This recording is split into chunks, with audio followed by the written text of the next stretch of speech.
we know the air is unfit to breathe and our food is unfit to eat. We sit watching our TVs while some local newscaster tells us that today we had 15 homicides and 63 violent crimes, as if that's the way it's supposed to be. We know things are bad, worse than bad. They're crazy. It's like everything everywhere is going crazy, so we don't go out anymore. We sit in the house, and slowly the world we're living in is getting smaller, and all we say is, please, at least leave us alone in our living rooms. Let me have my toaster and my TV and my steel-belted radios, and I won't say anything. Just leave us alone. Well, I'm not going to leave you alone. I want you to get mad.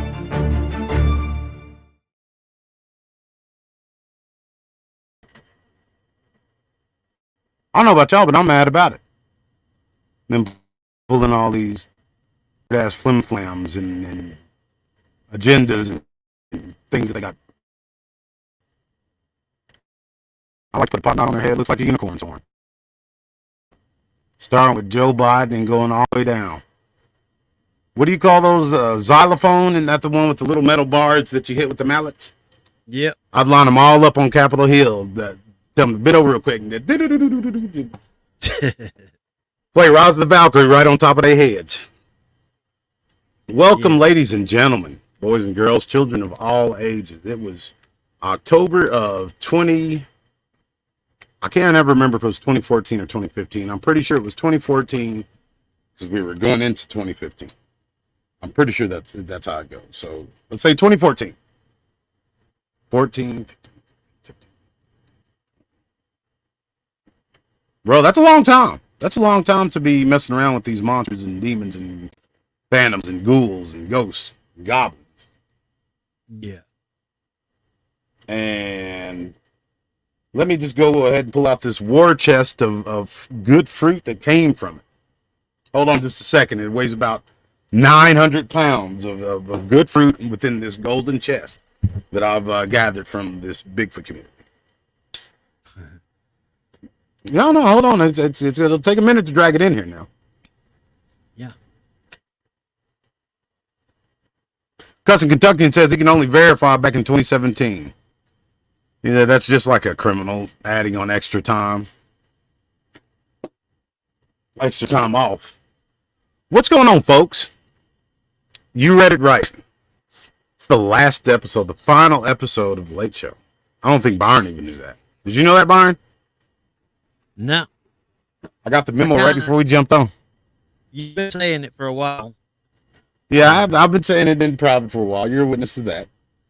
Because, I don't know. I'm not going to come on here and lie to these folks. And there's only so much truth you can tell. The truth's immutable. And it's not like it's changing and evolving and stuff. It's that anchor that we have, tied to our ship, or we should have. Now, I may make a bizarro version of the BDRP Flim Flam Supernatural or something, where I come on here and say, yeah, we got a changeling demon werewolves, and every year they change into something new. They got some new evolutionary process they go through, you see, and as they go through these processes, they'll stalk people in different ways. See, I just freestyle that. I can freestyle some bullshit, but fortunately, in other words, I think what you're saying is you're reserving the right if they say aliens have come and crash landed in Las Vegas to call me. Yes, sir. That's exactly what I'm doing. I'm glad that you could decipher that because, I'm gonna call a spade all day long. No sugar, no cream, and the coffee of truth that I'm gonna give you. These things are no more aliens than the man in the moon. They're demons, interdimensional, or what would you call it besides interdimensional? I guess that's right. Interdimensional beings. Right on the other side of the veil that we cannot easily access because we have this messy flesh in the way. And let me tell you something. They're going hard in the paint. They have been for quite some time. And now it's to the point where they're manifesting themselves. These people down in Peru are taking pictures of them. They look like beings of light. And people are saying, no, it's a distraction. The distraction's ass. Yeah, it's a distraction, all right. Distraction from you getting into heaven. The biggest distraction ever. Yep. And bro, I don't know why I can see it so plainly, and you do, and there's folks that do. There's folks in this chat right now that see it. But I guarantee you, there's 3, 4, or 5 of them. They're like, oh well, D, we can't. We got to take into consideration the vast galaxy, the unexplored regions of blah blah blah blah blah. You're being really closed-minded, and the best argument I ever heard was God is the creator, right? And since God is the creator, who the hell do I think I am to stifle God's creativity and his creative ability by saying that he stopped at just us? How selfish and ignorant can I be to say that it's just us and we're the be-all, end-all of his creative power? And bro, as a young man, about 22 years old, I had to stop and say, shit. Well, how can I say that? Oh, wait a minute. The Bible tells me so. Because we're made in his image. It didn't say, whatever that thing's name was that old Matthew Johnson was preaching, the Xanu and Orc from Gork is made in the image of God. It said we are. You know what I mean? Like, come on now. It don't matter what they say on planet Zibzerb. Yeah, we can't understand what they say anyways. I understand Luna better than I understand them. Yeah. They operate in clicks and sounds and shit. Like, and see that everybody, it's just like the ghost people, bro. I think that's why ufologists and the so-called ghost paranormal investigators get along so damn well. It's because they got the same type of madness. It's just a different shade of it. Because they're dealing with the same disease. Yeah, demons. Yeah. They're dealing straight with demons. Full tilt boogie in rebellion, and the demons are whispering in their ear, saying, yeah, don't listen to D. He don't know what the hell he talking about. He from Oklahoma, shit. Listen to us. We got all this knowledge that we can show you, all this technology. And I mean, who am I to stand up to that? They got flying contraptions and all sorts of stuff. Oh, yeah, and if the aliens ain't good enough for you, and the werewolves and all these monsters and Bigfoots and everything, they're not good enough for you. And if them leprechauns and fairies and all that stuff, that they're not good enough for you, well, he'll take somebody off the internet and make him famous. Yep. Slender Man will show up. Your kids will be whispering in a corner. You say, hey, boy, who the hell are you talking to? Oh, nobody. And you see they writing in journals all the time. You pass by their room, they writing in journals, and you say, well, gee whiz, my kid's a grade A scholar, and he's writing how to kill his best friend and stab him to death. Yeah. Because Slender Man told him to. Yeah. He's going to be on top of it, all right. top of that feed line at Angola. Oh, but in India, they'll tell you that's a tulpa. We gave it, our will and attention gave it power. Yeah, you bet. India, bro, I've heard other YouTube creators do whole 3-hour specials talking about tulpas. And one of them, this jabroni, she was a jabroni lady. She was talking about how the tulpas aren't necessarily a bad thing because, you see, they have your will and intent all wrapped up in them. And since they have part of your will and intent, you see, then they're only as bad as you are. So they bring you into wickedness in 2 different colors. You know what I'm saying? They're saying not only when you see this thing manifest in your house and you get the feeling that it's just like one of your kinfolks or possibly even yourself, they're going to bring you into deception in that way. Yeah, that's you. And when you start getting all these evil, wicked thoughts and start acting on them, it's okay because you're just acting upon your natural subconscious mind. Yeah. Sure you are. See, old Stitch, I'm telling you, that's why I don't mess with them. I don't suggest that anybody tease them and try to think that they're going to handle them in any kind of way because he gonna pitch a tent. Yeah, handle it like groceries. He'll pitch a tent right in the middle of your brain. He'll handle you like a pack of cool. Well, I'm telling you, pack you right down for a smooth, even smoke. Shit. But see, that's the crazy part about it, bro. Is it's such madness that people are inundated with. I know. That somehow they think that they can reside in the natural and the spiritual have no hold on them. So that's when old Stitch says, "Yeah, you bet. You know what? I'm gonna train up old Sigmund, and I ain't Sigmund even real Freud. Anyway, I ain't real. Go to sleep, GI. Go to sleep. Go to sleep, GI. Go home, GI. Your country no love you no more. Yeah. But that was your girlfriend with Jody. Girlfriend with Jody, GI. You better go home now. Bro, he'll train up a Sigmund Freud and a Karl Marx, and just to be funny, he'll throw in old Mr. Evolution. What's that guy? Yeah, Darwin and Darwin. Margaret Sanger. And then Margaret Sanger's eugenics. Her hateful ass, bro. It breaks my heart every time I see a woman marching and holding up one of these pictures with Margaret Sanger's face on it, talking about how she's some great pioneer of women's rights. She's the female Jack the Ripper. If she's you ask killed me. more women than cancer. Yeah, bro. If you were to go back in 1920s with Doc Brown and go to a Ku Klux Klan meeting, she was all the rage. Yeah. She'd be up on top of their picnic tables, raising hell. Oh yeah, she sure was. And Planned Parenthood got them eugenics courts started too, where they go up in the Appalachians and pull them people out of the hills and say, "Well, you're a moron. Your parents made these in school. You made these in school. So legally, you can't be reproducing. We're just gonna have to sterilize you." Yeah, they say, "Well, can you read and write, boy?" And they pull out that old KJV, and they'll say, "Well, I can read this." And then they start reciting basically Shakespearean English. In the beginning, God made the heavens and the earth. Well, say that 2 Thessalonians, all the hard ones, 5-syllable words. They can quote it verbatim when even these eggheads from Yale and Princeton can't. But I mean, you don't they're morons. These books that tell you that God ain't real and that it's a fantasy or a fairy tale, and you got to learn this math. See, that's what's real. Y'all been just up here in the hills for so long. Let me go on ahead and inform you what's going on in the real world. You see, we didn't find out about this thing about evolution. Let me go on ahead and throw this KJV in the wastebasket for you, because you way behind on times. Not only is God just figment of your imagination, but we came from monkeys, you see. And them hill people probably looked at them and then looked at each other real hard and looked at them again.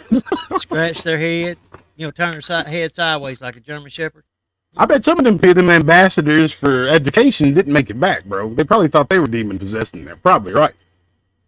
We came from monkeys. Why they're still monkeys then? Yeah. It's so stupid. Like, we came from knuckle dragging monkeys, and then we evolved into knuckle draggers without hair. And then we stood upright, and then we learned to throw spears and make wheels. If the monkeys came from the mice, how come they're still mice? Oh, but the idiocy goes deeper than that, bro. Oh, yeah. You go, wait. Because, see, we were first a single-celled organism in this primordial goo, you see. And then we grew lungs and a heart for dry ass, no reason whatsoever. And then we climbed up on dry earth. And then we somehow turned into a mammal of some kind. And that mammal turned into an eyeball. Made it to where we could see the one that gets me. Yep. That's exactly right. And see, we're idiots for not believing that, even though there's no real delineating evidence in between these evolutionary entities to prove that there was an evolutionary process. Yep. 200 years, and there hadn't been one transitional person or one transitional species discovered. Not one. Maybe just that. Maybe there's one and nobody's telling anybody about it. There's not been one. Sure. 200 years ain't a long time. I mean, maybe in 300 years they'll find the transitional. Isn't that what they're looking for? The missing link, they call it? Yeah. Would that be missing links, though? Because there were different evolutionary jumps, so that would be plural. Links. Yeah. Multiples. We would see ones that failed, ones that didn't. None of the animals we have here now that was all the way back as far as you can go would be here anymore. They would have found a better form to be in by now, wouldn't they? If they're evolving. Yeah, of course they would, because evolution's absolutely real. There's no animal that was around 30,000 years ago that's around today, Merle. That's what they tell us, and that's what we need to believe. There's not sharks or alligators or crocodiles or the lynx or... And there definitely wasn't creatures here hundreds of thousands of years ago. That's complete. Well, that's just shit. No, there wasn't. I'm glad you're finally coming around to seeing what the truth of the matter is. See, I'm telling you, I'll be their minister of propaganda. I'll spit their nonsense, sure. Yep, we came from single-celled organisms and turned into walking, talking, creating beings that particles bounce around within the cells and somehow all of that action just within us stays in a perfect centered, just Congress, and it's held together by nothing at all except the evolutionary process. And don't ask me no more questions. Oh, good night, bro. It's madness. And people, I asked Alicia about it, Scrappy Doo, and I could see those gears grinding. You know what I mean? I was like, are they still teaching about Darwin and evolution in school? And she's like, huh. I think we learned about them one semester. Now, back when I was in school, they wouldn't shut up about them. Oh, yeah. But it's all a bunch of conjecture because it's literally just opinions and theories. It's all panspermia now. Of course it is. Now that they roll it. Yeah, now that they can't hide that there was animals here hundreds of thousands of years ago now it was panspermia. Aliens came in. But why would aliens do that? If they had the technology and they were this advanced civilization, why would they come? But why would they come to the backwaters to try to bring us up to their level? Why wouldn't they just subjugate us from afar? Who said they did? Who said they didn't? There's that conjecture again. These wide open unanswered questions that just propel it all forward. I hear tell they made us to be their slaves too. We're supposed to be digging gold for them or something. That guy on, what is it? Ancient Aliens. He said that all the time. Yeah. Well, I mean, but gold is found in all the elements in space, all the space debris from every planet that could have it. It's in their soil system, and they have the same elements that they do on Earth. So why would they have to come way out here to make us mine something that they already have? Actually, a lot of those asteroids can be just like almost the pure stuff. There's high concentrations of gold and platinum and iridium and stuff like that in them. Yep. So that don't make any sense. Here at all. You why come here at all? I think they're racist. That's why. They hate the human race. That's got to be it. And the original racists, you heard it here first, folks, is the original racists are the aliens themselves. They're prejudiced against the human race, because why else would they come here? They came to enslave us and call us boy and make us mine the stuff that they could mine themselves, but they're like, nah, boy, go pick up that shovel and dig up that gold. We don't need it, but you're going to dig it anyways. Well, they just, they wanted to steal our inheritance. Yeah, they did want to steal our inheritance because they're usurpers. They take after their captain, who was the original usurper.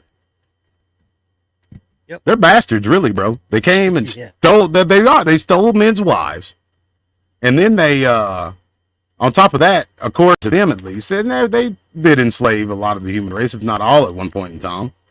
But then God, with the big G, said, "No, I've had enough of this nonsense," and He washed the earth clean. And now they walk around without bodies. They're mad about it. Yep. And then you have the aliens. Who's that Jeremiah Shepherd? What was that guy's name?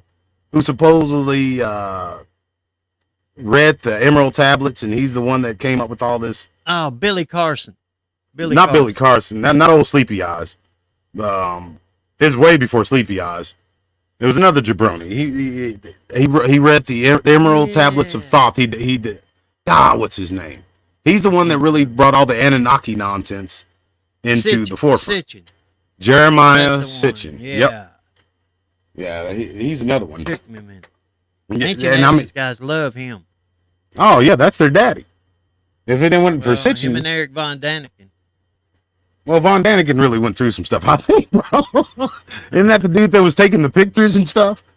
No, that's the guy that wrote that Fingerprints of the Gods. The Fingerprints of the Gods guy.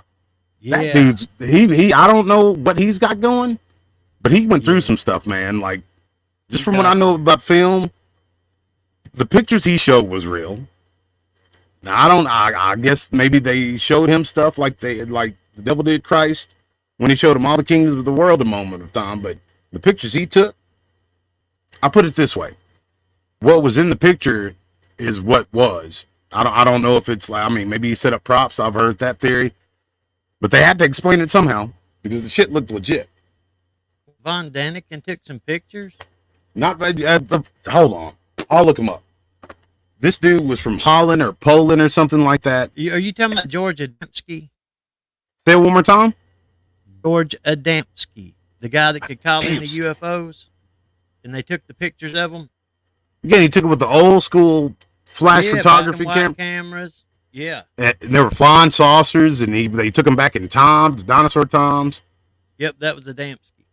That guy was a savage, bro. I don't know what kind of shit he had going, but like he had something. Either that or they were pulling the biggest P.T. Barnum flim flam this side of heaven on them. Well, them creatures were pulling the flim flam on him. They were. That's what I'm saying. Stuff. Yeah. But why him though? That's the thing. That's the question. Well, because he had some contacts. He was able to get out in the public eye, wasn't he? How many people could back then?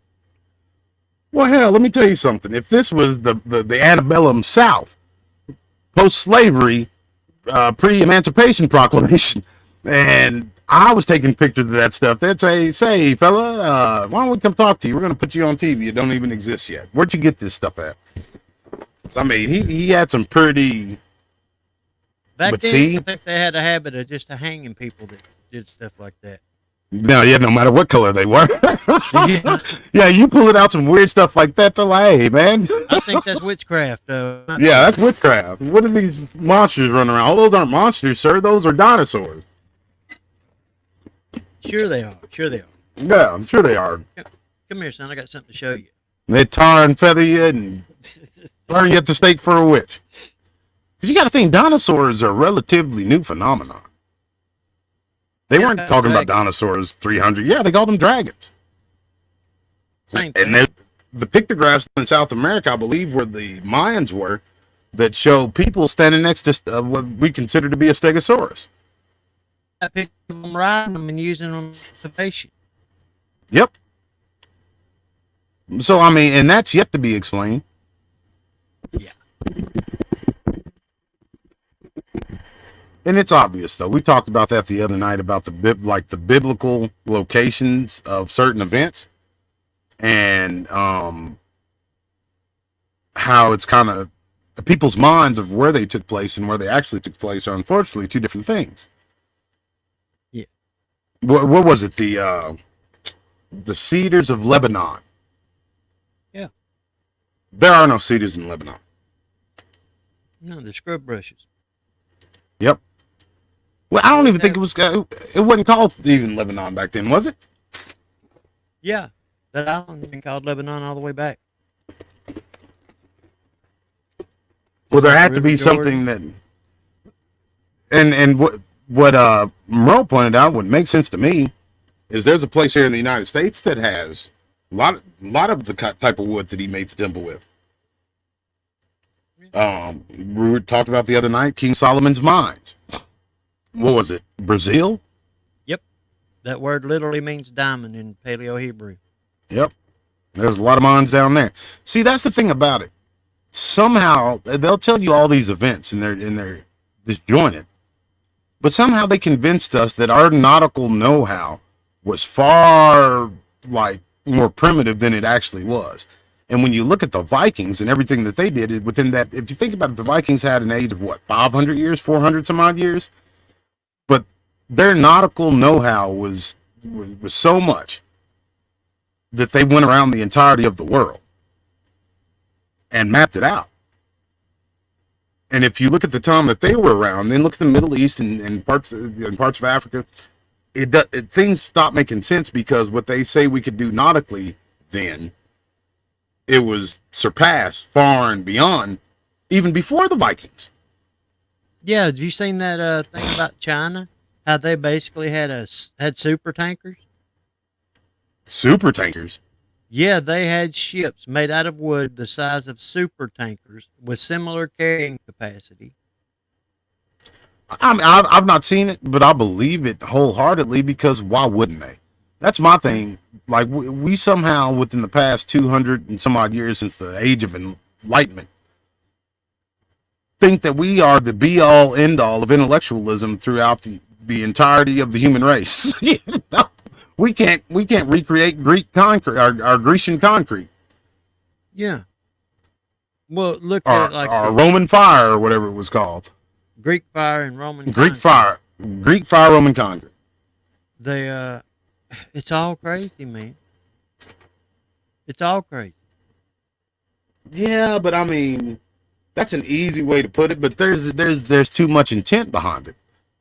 These they give us all this other information that is true, but then they start throwing in this weird conjecture that takes you completely off course of what the truth is, and it denies the actual truth that they've put forth.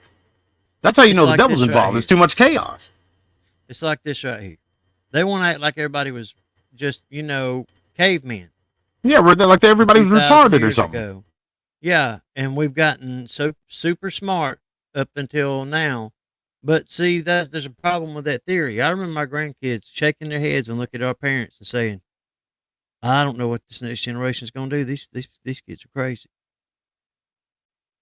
They're crazy." And then they looked at their kids and said, "I don't know what we're going to do. These kids are crazy." And then they looked at us and said, "These kids are crazy." And now, I know they're right. These kids are crazy.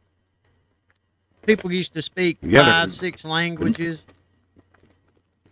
Look at the letters people wrote back then, the way they talked. Their penmanship. Yeah. And not only that, they had 5 or 6 languages they spoke like that. Well, that you got to think, though. We're talking about first, second, and third generation colonialists. They were basically Brits. So just from the British education system being in Europe, yeah, they would speak those languages. But when you get to the third generation and those, gentlemanly British accents turn into crazy sounding Southern accents, that's when things got a little bit, different, to say the least.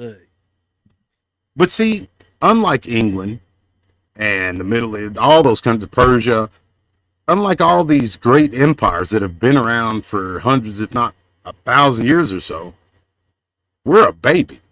We are an English colony that they couldn't get a wrangle on. And they're like, all right, fine, piss on you. Yeah, and King George let us go on about our way. I think it's demonstrable that every generation since about the late 1800s or mid 1800s has been dumber. But I mean, how are you gauging that? How are we gauging the intellectualism of that generation? Because by the fact they know which bathroom to go in, for one thing. That would be my first criteria. That's not intellectualism, though. That's common sense. Well, that's part of your intelligence level. Nah, intelligence has nothing to do with intellectualism. It's your intelligence level. Well, it's the same thing. No, all right, hold on. Let's slow down a little bit. What I'm saying is this: I've talked to railroad bums and I've talked to senators, sitting down in bars with them having drinks, and I treat them the exact same as an intellectual equal. One can read and write and has gone to some prestigious university or college. The other one has not. Both of these parties I can sit down and have an intellectual conversation with. But right. if I took a poll in this chat right here and I asked you to guess, which one would you think I prefer to talk to? That's not a hard guess. I'd rather talk to the railroad bum. The railroad bum is right. But you would think, oh, well, D, you've gone to school and you blah, blah, blah, blah, blah, and you have a lot of pertinent things to say about modern blah, blah, blah, blah. Yeah, but at the very end of the day, I'm a dumb country boy that likes to talk about dumb country boy stuff.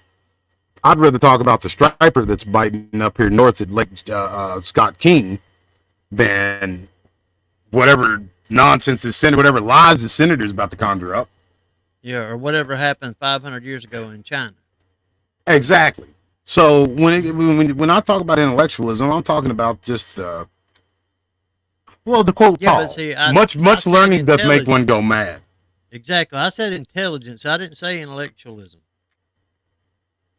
Let's settle the debate. One is memorizing fact. The other one is having knowledge and wisdom and combining the two. That's intelligence. I'll just call that wisdom. You know what I'm saying? Because a railroad bum can be wise and a senator can be a fool, or vice versa. Yeah. You know what I mean? Like, yeah, that's that good old fashioned wisdom, and that's what Bro, these kids can't even write in cursive. You have a gun. If you could put a gun on them and say, write in cursive. See, if you don't, I'm gonna plug you. And they would they'd have to eat a bullet. They couldn't my write. dad had a name for them. He called them educated fools. From an educated school. What is that? The Temptations? I think it was. I ain't gonna swear to it. Yeah, But yeah, sounds about right. there's a big difference between being intelligent and being an intellectual. Intellectuals memorize facts and don't know which bathroom to go to half the time. Well, I resent that and rebuff it and renounce it because I consider myself an intellectual, and some folks I know may consider me that if they have short enough conversations with me. So, I think you can have the best of both worlds. I think you can have wisdom as well as Yeah, that's called intelligence. retain. That's what I was saying. There's a difference. There's a difference between intelligence and just being an intellectual.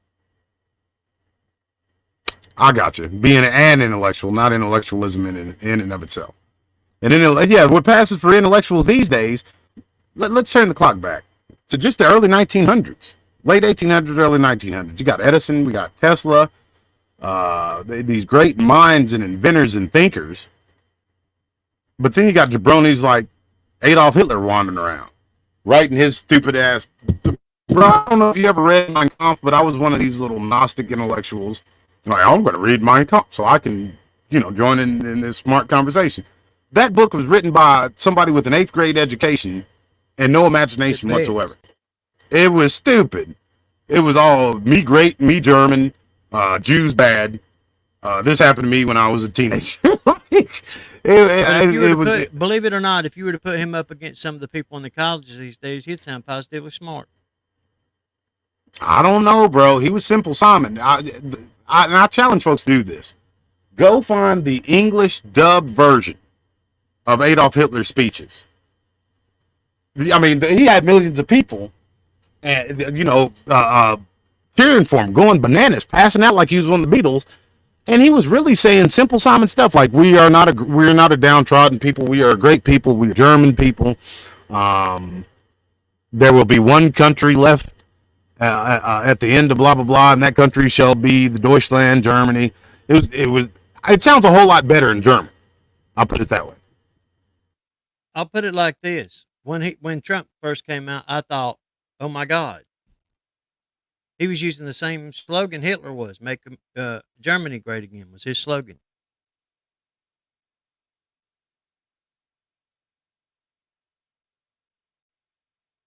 How about that? Freaked me out. I was like, "No, man, I can't back this dude."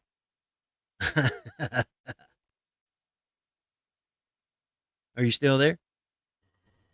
Yeah, my bad. I had to let Sweet Luna out. Steve Wolf was right. Hitler wasn't just a meth head. To call him a meth head is putting it lightly. Oh yeah. Let me show y'all something. Let me show y'all how hard in the paint he went with Hackety Smackety.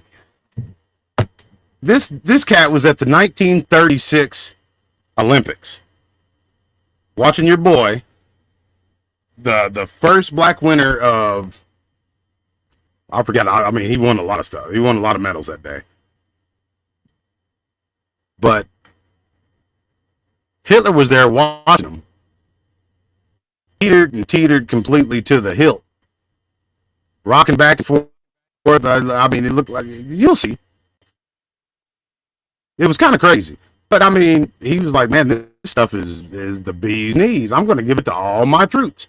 And guess what he did? He gave it to all his troops. And then guess what they did? They marched all the way across the frozen tundra of Siberia, freezing in their foxholes to fight these Russians rolling out of their warm beds. You know what I mean? He was lost in the sauce for real. He was out of there. Yeah. And he was also a Rothschild. Yeah. His mother was their maid. Yep. And folks, I don't have to tell you what happens with these rich people in the help. And that's still going on today. Look at Arnold Schwarzenegger. He didn't make no bones about it. Yep. But that's where you get all that weird, like that weird sexual perversion, because they had the breeding camps. Remember, like all these Nazis had these breeding camps because they had to breed the pure Aryan race, and that right there in and of itself shows you how crazy they are. They had to breed the pure Aryan race. Take a guess where the first what's this sex reassignment surgery took place. I'd imagine Nazi Germany. That's exactly right. Oh, it was Nazi Germany, and it was an actual. Don't tell me, I know this one. It wasn't an SS officer. I think he was just a brown shirt officer, right? Yep.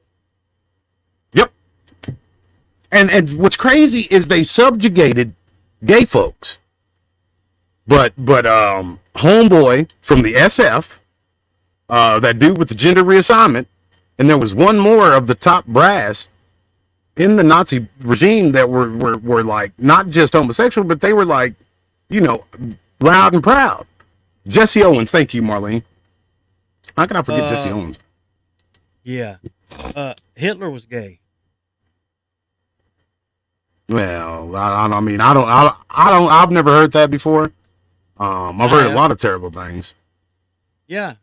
They're supposedly sex tapes, basically. They filmed it. Don't get me wrong, bro. Like, I believe that sounds like American propaganda to me. You know what I mean? No, it's not. I'm telling you, that leaked out. It was actually German. It was a German source the first time I ever read about it. A German source? That shit must have came out in 1951. Because they'd rather run through a wood chipper than... It was after the Second World War. It was the... Yeah, no kidding. The Galen organization, just to put it bluntly, most people don't know this, Hitler's basically CIA was taken intact and absorbed into our CIA. That's exactly right. He was the head of Europe, the Europe division of the CIA. Everything from Operation Paperclip was transfigured verbatim. Werner von Braun... His daughter's a governor here in America. Another one of his daughters, the president or prime minister, whatever they call it in Germany. Old Merkel. Mama Merkel. I'm talking about Reinhard Galen, the guy that ran the Bundeswehr. Yeah, Reinhard Galen was another savage. You don't hear Galen's name a lot because he wasn't a Hydrich Himmler. But who was a Hydrich Himmler? Hydrich Himmler was he's another one of these cats we talk about where maybe his spirit went on about its business somewhere and he was filled to the brim with demons. Because you can see him walking through those concentration camps because he was the head of them. And he did his inspections and he would look at them like less than when I would look at one of my dogs in the backyard. You know what I mean? Well, he considered them like lice or roaches. Yeah. It's like you can see it in his eyes. They didn't even register as being fellow human beings to him. No. And he was the one that was looking for all those relics of power. Thor's hammer, the Spear of Destiny, so on and so forth. He was also lost in the sauce. I think his thing was the smack, though. I think he liked that. He liked that Wooly Bully, that heroin or opiates. Yeah, they mixed them. Yeah, they were speedballing. Bro, they're running the biggest military machine of its day. Those are the two of the top guys in the regime who make decisions. And they're speedballing like Belushi was in the 70s. Are you kidding me? That's madness. Yeah. The only one that seemed to be like immune from all that stuff was another snake in the grass little rat Nazi, old Joseph Goebbels. He was a product of he was a product of the line that they were trying to push. He was actually drinking the Kool-Aid and asking for seconds. Yeah. And gargling it while he was with a smile on his face. But man, he put out that propaganda. He was probably the most prolific propagandist of all time, honestly, because he was a genius. He somehow got the entirety of not only the German people, But that part of Europe, That to part come of Europe, into nothing. They were playing Hitler's speeches in Texas yeah, that's on the true. radio. That's true. And guess They who were was playing directing all it? over this country, and there was an American Nazi party. Bro, one of the in the early 1930s when Nazi Germany was featured in Life magazine with Adolf Hitler right there on the cover, he was putting out Academy Award winning films. People forget about that. It's something nasty history they try to cover up. Yeah. But the German, what do they call it? It was a film era that went on in Germany, and when I was a little trendy pseudo hippie, I would inundate myself with that knowledge. It basically started a whole genre of filmmaking. It was I would say it was Hitchcockian, but it was a whole lot more violent than that. Yeah. Like Metropolis. You remember the old silent film Metropolis? That flowed into what Joseph Goebbels took the baton from that and started running with it into this heady, intellectual, weirdo shit. You know where the first TV broadcast came from, right? Wasn't it the Olympics? The Berlin Olympics, yes. Yep, it was the Olympics. It was the first worldwide telecast. And you know who put up the money for that, right? Old Uncle Adolf.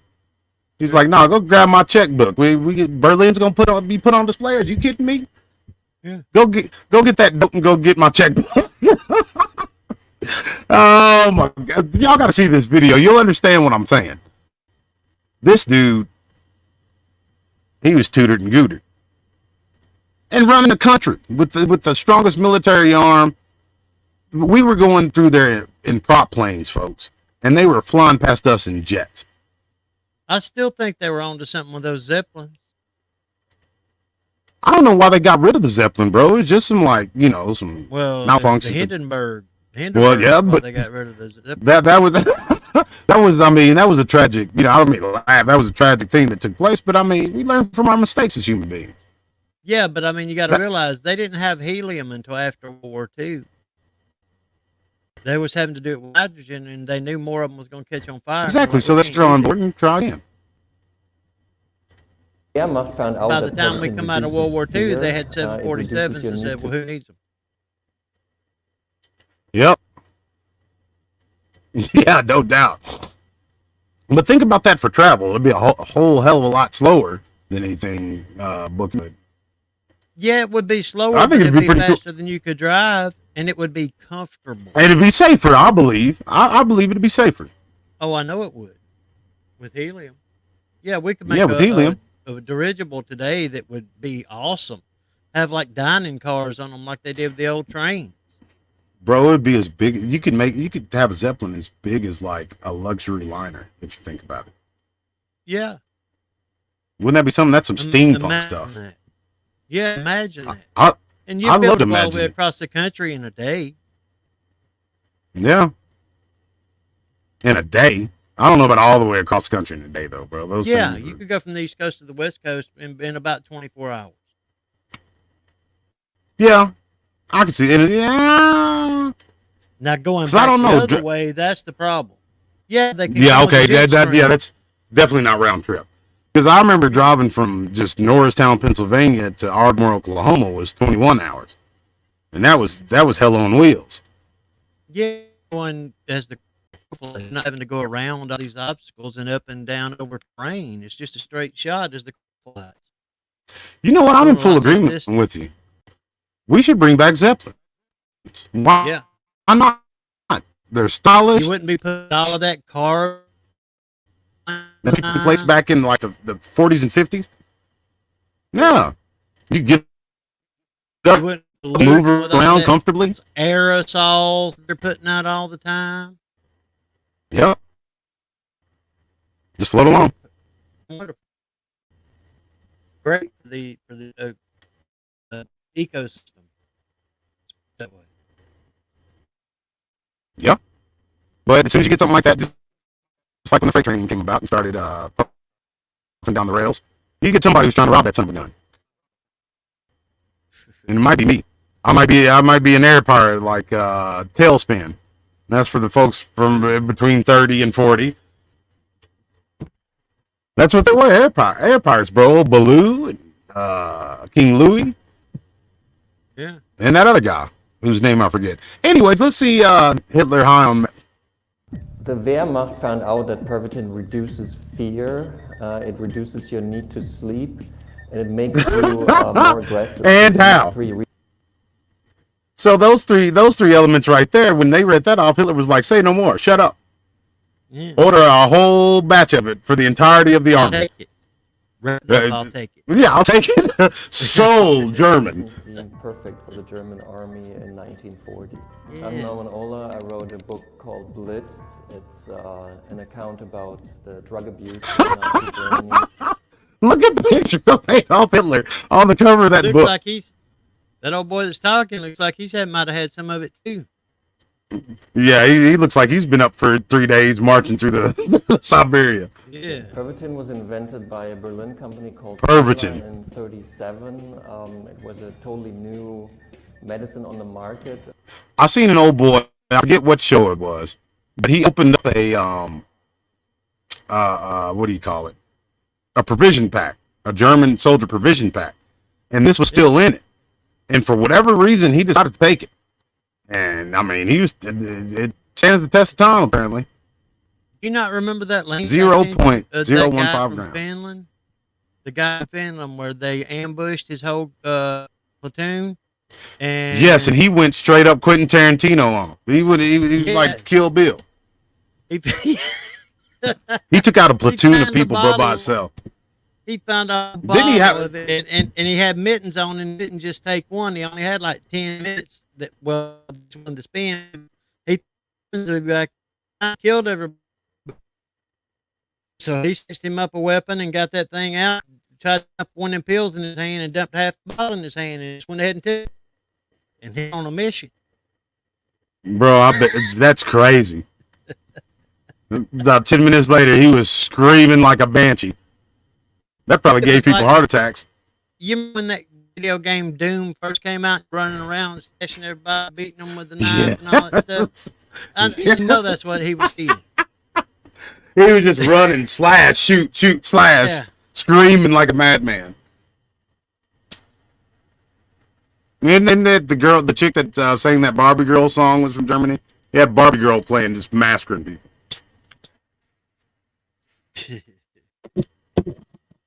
Yeah, the no-dos for the truckers ain't nearly what that stuff was. No, this stuff makes no-dos look like a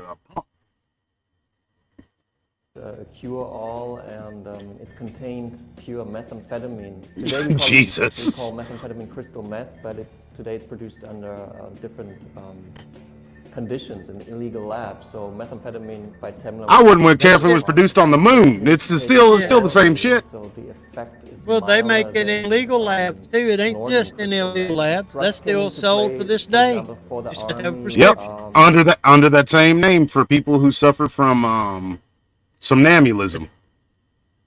Attention Sli- deficit disorder. That's not the actual medical. It's an amphetamine, but it's not Is a methamphetamine. methamphetamine. I promise It's it's not not. called methamphetamine. It's crystal methadone or something like that. And That's what it it's actually is. it's amphetamine something. But it's an amphetamine. This methamphetamine stuff, they give that in its pure medicinal form to people who not somnambulism is the old school word for sleepwalking. What's that shit where you just fall asleep random? Narcolepsy. They prescribe it to people with narcolepsy, and it's the same. It's this stuff. But I could see that because I mean, if you got narcolepsy, you're in a bad way anyway. Yeah, I'm telling you What- though, the stuff that they give the ADHD kids is the same thing. It's just a different. It's just like a It genetic. is. version. It's an amphetamine based what do you call it? I know what you're talking about, but with the actual this Pervitin stuff that they were making, the methamphetamine, that stuff is given by name in the same chemical makeup to those people who suffer from narcolepsy and something else. But narcolepsy is the number one thing for it. Because I mean, I know yeah, they tried giving it to the people that had that encephalitis, what's that? the sleeping sickness, where they just basically get sick and go into a coma. Oh, the Rip Van Winkle thing. Isn't that where they got Remember Rip that Van Winkle Robin from? Williams movies where they did that? Them people that was all coming out of the comas and everything. No. What? Where he was a clown? Movie, Awakenings, I think's the name of it. No, I ain't never heard of that before. The Awakenings? Birdcage? No, he was a Bird doctor in a cage? in a hospital. Yeah, Patch Adams. Patch Adams, right? Maybe? That it may have been, but I think it was a different one. But it may be that one. I'm gonna swear to it. But I remember they had encephalitis and they gave them methamphetamine and woke them up, and it Now worked that for a little while. Oh, yeah? Yeah, but But I mean, like, that would be a temporary solution to a long-term problem, wouldn't yeah, it? it's a temporary solution, and eventually it don't work anymore. Man, that's While we're back sad. into comas. That's a hell of a, I guess what would you call it, an illness or a condition? That's a hell of a Yeah, it's condition the to illness. You have. catch it from mosquitoes. In fact, there's a little girl here in our neighborhood. Is basically brain dead. I think they took her off the machines. She had that Oh, man. encephalitis from the. You get it from mosquito bite. Well, you know what I'd say to that. That's as man-made as anything I've ever heard of. They call it West Nile Epilepsy. virus. Leave it. Oh, that's the West Nile virus? Yeah. Yeah, it's Western equine encephalitis. Huh. I'll be doggone. I didn't know it did that. Yep. Now I see why everybody went to Trip Out City when the mosquitoes was over here back in the 90s. Yeah, they're still here. In That the little girl. war, I told you, as this a little sort girl of in my pharmacological neighborhood weapon, here that just as they died used, from real the other weapons day. to Yep. fight. The Wehrmacht, Yeah, I worked with a Churchill girl, said to his French colleague, Hold on, here's what I tell you the really real. Because the secret that nobody really wants you to know is that jolly old England and Uncle Sam were giving it to their troops too. found out that Pervitin reduces Oh, yeah, that's fact. fear. It reduces your need to The They Wehrmacht. talk about 'em. and it makes They called 'em you, pip pill. more aggressive. So these three reasons. Yeah, this dude ain't bleaking, bro. Army and He's on Yeah, something. he's Churchill high as a said to his kite. French colleague, Daladier, when There he is, the back, bulldog. He shouldn't worry so much about the Ladies and gentlemen, this man right here, this old Alky is one of my personal heroes. That's the British Bulldog. Fight them in the air on the sea. He's like, yeah, we gonna smash you out. Come mess with me. You can come over here and bomb us. You Yeah. show right. We'll get I air love that marshals. we shall fight speech. We shall fight them in the air on the sea, bro. And it's not. He didn't go crazy. It was very Laid back. restrained. Yeah, it was restrained and laid back. But he rallied an entire hell. Britannia rules the waves is what where his mind was. And they went hard Smooth as a paint. cucumber. Yeah, he was. And Air Marshal Montgomery went and peppered their ass, bro. That's where you get the term carpet bombing from. Because he was laying carpet like it was a brand new house. Yeah. the German He army, peppered their ass, bro. 12 hours, they would have to rest, but the German army being high on methamphetamine. We did the same didn't have thing to Japan. rest. Churchill didn't And know to about Germany, this, in so fact. in the first 3 days. in Japan 2000, should have listened to Emperor Hirohito is what they should have done. If they would have listened to Emperor Hirohito, They should have listened to Yamamoto, the guy that was the big general. He said, fear, we awakened a sleeping giant. yeah, that's Told after him the not to fact. come here. Yeah, he said, don't go there. That- There's a rifle behind every blade of grass. Well, they shouldn't have messed around. I bet they if they could turn back time, we whooped them so bad and dropped them bombs on. Now they got dirty pigs machines and life-size replicas of Godzilla Yeah. and Gundam suits and stuff. I was fixing to say, I would like to go over there and see one of those Gundam suits, man. I think that's just I would cool too, as bro. can be. The Rogan experience. And I think it's like I don't know, it's not functional, but knowing them, it may be. You can like go off and get inside of it and stuff. That'd be Yeah, I gnarly. want to It's see that. called The Man Who Shot Hitler and Then He can't it get was HIV. good. I mean, he back to That is service hilarious. Because after he'd killed Hitler, he's an older man, but he had to go and kill Bigfoot. Yeah. What's crazy is And you can go to the FBI Black Vault. Here it is, folks. So I mean, there's no way you rock like that. Check this out. Weekend. He's like, I wish I could find a Where's his bigger left picture of it. hand? What is happening there? he's touching. He's got Yeah, a glove. yeah. His left hand's got a glove. But This this is the actual speed footage. They believe. So he's just rocking back and forth, tweaking. Wow, he does have crackhead energy. That's amazing. 100% tweaking. No, see, I don't want Joe Rogan's description of it. You got to see it, folks, because I know a lot of y'all, Fidgety too. Where's his left hand? What is happening there? because it's a mess and a half. Yeah. I mean, he was looking around like Ray Charles when he played the piano. You know what you ought to do? Look up that footage of Bill Gates rocking back and forth doing the thing what Hitler was doing. I can't even find Hitler footage. There has to be verbatim just Adolf Hitler, 1936. I don't feel like the show can move on organically until everybody sees Adolf Hitler high on methamphetamines.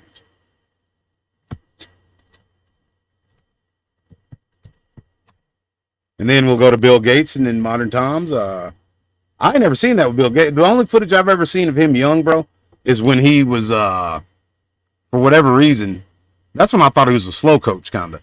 But he jumped with both feet planted on the ground over a computer chair in front of some, like, interviewer. Yeah. Well, he is. He is a slow coach. Yeah, he's half a Momo, bro. Yeah, his mother was the head of IBM, and she bought that MS-DOS software for him, and she's got him up there as a figurehead. She's been running that company. That sounds about right. Well, see, IBM was prohibited from owning a software company because they couldn't have a monopoly under antitrust laws. See, we used to have these laws that didn't let people become these big monopolies. What do you mean used to? Well, That's very, they that's don't very, enforce those antitrust laws anymore unless, they feel like they're not getting enough money out of you. I disagree wholeheartedly. I think we not only enforce the antitrust laws, but they're in place and they're working. That's why Jeff Bezos is only a bad day at work away from being in the poorhouse. And Elon Musk too. You know, Elon Musk has $180 billion. If he gave everybody on planet Earth $1 billion, he'd still be in the hundreds of billions. That's his net worth. That's not just all cash, of course, but still. Think about that kind of stuff. Yeah. But he's too worried about his kid, up, down, left, right, square X triangle, and his demonized, worshiping wives. Here he is. All right, folks, watch this madness. Look at, all right, first of all, let's go ahead and analyze what we see now. You got Adolf Hitler, whose eyes are bulging out of his head. His face is all scrimped up. And, his shoulders are lurch forward. It's like he's about to jump out of his skin. Now, this is him at the Olympics, folks. He's out of there, bro. He's gone.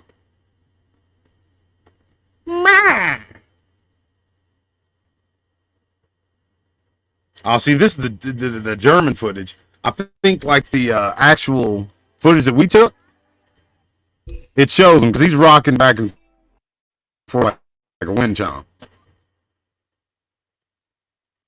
That was lame. Oh well. Now let's see old Uncle Bill, whose dad, I believe, built the Georgia Guidestones. I believe he is R.C. Christian. Talking about Ted Turner? Not Ted Turner. I believe it was Bill Gates' daddy. Bill Gates' daddy, Ted Turner's daddy, and that other jabroni. They were all these New World Order depopulation cheerleaders. What was his name? He was another one of these billionaires that came about. Not Warren Buffett's. Anyways, it was there. Yeah, he's definitely one of them. It may have been Warren Buffett himself. But back in the 80s, bro, I ain't gonna lie to you. I didn't know who George Soros was until the 2010s. He didn't come on my radar. That man is. I'd hear the name, but it wasn't like pertinent enough for me to look into him, I guess. And he's the voodoo leader of all, really. You know, I'll tell you something, because we let a little bit of information loose earlier. It's something else that nobody ever knew. And against better judgment, against wise counsel, and that's why at the very end, at the 0 hour, I didn't do it. I signed up to be a part of Antifa, to go to one of their marches. They were trying to get some people in Oklahoma City, and I signed up for it. And I was going to go in there and take a camera and kind of reveal what was really going on and come back and put it on the channel. But then I thought better of it. I actually was put in contact with somebody who did the same thing. And, bro, those guys they're the Nazis. They're modern Nazis. Yeah. They want people that are extremely intelligent and organized and willing to bring destruction upon their own people in their own neighborhoods and stuff. Yeah. At the very end of the day, I don't think I could. I mean, the old Okie in me wouldn't be able to sit and witness some of that stuff. You know, I am. I just walk up to somebody smiling while they were dropping off pallets of bricks and inciting riots and stuff. Just knock them out and throw them in the back of some rando's truck. And if somebody was watching, I'd pull that Indiana Jones move like he did on that train. No ticket.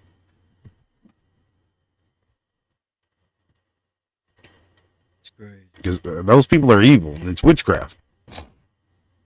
Oh, yeah. For sure. Soros is Antifa and Black Lives Matter They came out and did black magic rituals in public. Yep. That say her name. That was a say her name. The kneeling thing. all of that. Hands up, don't shoot. All that stuff. If anybody came into agreement with it, they came under witchcraft, bro. Yeah, all that was witchcraft. Yeah. The name in and of itself. I'm Black Renace of Spades, and I'll tell you, the name in and of itself, Black Lives Matter, is witchcraft. Because that's me saying, if I don't agree with some of their politics or some of their ideals, that black lives don't matter to me. And I remember having a conversation with somebody. I wanted to slap the taste out of their mouth. I was like, well, I certainly think it does, because you see, my mama was black, my daddy's black, my daughter's black, and guess what? I ain't polka dot. So what do you mean? Just because I don't agree with like what you have to say that bro, I came unglued on this person. I ain't gonna lie to you. I was like, man, you're a liar and the truth ain't in you. Yeah. And the women were witches, bro. They were ingratiating themselves to spirits. There's multiple interviews where this one woman was giggling and laughing and carrying on. They were offering libations to the spirits. Yes, bro. Doing all these ceremonies where they're wearing these bird costumes and weird freaky garbage. Exactly. It wasn't like these were just good old Methodists and Presbyterians. You know what I'm saying? No, like that was who's that old boy Obama used to sleep on his couch that blew up? He was a terrorist. He blew up stuff. Bill Ayers. Oh yeah, Bill Ayers. Yep. Yeah, they was tied in with him. Yep. And then people that blew up all them buildings. That was their hero. Of course it was. Of course it was. But guess what? Old my girlfriend smoked their game. What's her name? Old Candace Owens. Candace Owens smoked their game, bro. Yeah.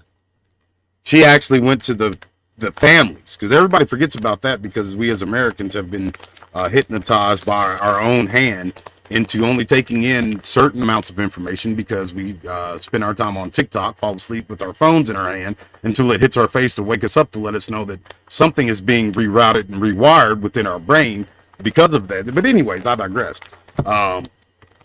Candace Owens exposed them. She went to the actual parents and family members of the people that were in these tragedies, because that's the thing about it. And this is the part that I really dislike about that group, Antifa, and groups like them. They'll grab on to sincere tragedy. You know, a lot of these things, somebody lost their mother, father, brother. You know what I'm saying? It's a sincere tragedy. And before the police can even tape off the crime scene, they've got some agenda rolling out.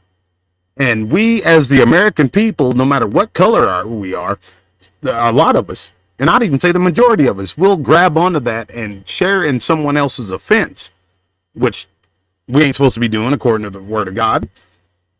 And before we have all the pertinent facts so we can make an educated, informed decision about what we're seeing, we're trumped up in our feelings and we're ready to do something to somebody. Yeah, we've been called a statement about it. Yeah. And just like Jesus, everybody's got an opinion on it. Well, the thing is, what they like to do is just about every time they go after a case that they want to hold up for everybody to inspect, they'll do one that has a good bit of moral ambiguity to it. That they know that ambiguity. You know, that's it. Yeah, they know that the people are probably going to get off. There's plenty of cases where they could have got that right out there just public. Oh, bro. Where there was no doubt about it was wrong. No doubt whatsoever. And they no doubt whatsoever. No, of course not. But see, the sick thing is they'll show you that just as long and as well as they show you the other stuff. But they don't want you focusing on that. They'll give you that in hindsight to get you more offended at whatever kind of game they're running, whatever kind of nonsense they're trying to get people to come into agreement with. And that's where, bro, it's as satanic as it gets. It's satanic to the core. And yeah, God bless Candace Owens, another born again fellow believer, bro. I'm glad she exists out there, because if it was me, they'll say, oh well, D-Doss, he's aggressive, he's a deep voice, tall, big black guy, and now he frightens me. But when you got sweet, beautiful Candace Owens sitting there, who sounds like a 13-year-old white girl, and she's got a whole law library in her brain, and you're trying to roll out this space stuff, she gonna smoke your game right then and there, in the moment. It was somebody on MSNBC, some lady, she was asking her, oh, well, what do you think about the racism on Capitol Hill, or some nonsense like that. Candace Owens kind of looked at her and was like, well, what do you think about the racism on Capitol Hill? Why are you asking me that question? I have X, Y, and Z degrees and all this knowledge about all this other pertinent stuff. Why are you asking me about race? That's the base bottom barrel of anything that we can be talking about. And I mean, this girl was worried about the racism in the room with her. Exactamundo. And bro, like her eyes were going in different directions. You know what I'm saying? She wasn't expecting that. Yeah. And then that's the thing about it. They've got to pick the ones that divide us. If they don't get us fussing and fighting about it, they don't get all that energy and attention. And bro, we're our emotions stirred up. Exactly. Get us fussing with one another on social media. Yep. And we're such fleshly, just nonsensical beings that we eat that stuff up like ice cream and ask for seconds.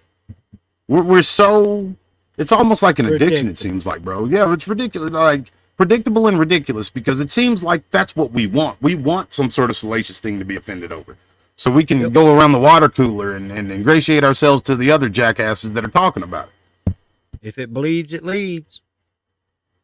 Yep, unfortunately. But then again, the worst thing that I've ever seen a cop do to a human being was up in Tulsa. And it was white cops doing it to white folks, except for one cop was black. But that's neither here nor there. Good is good and bad is bad, no matter what package it's in. Yeah. They pulled these people over.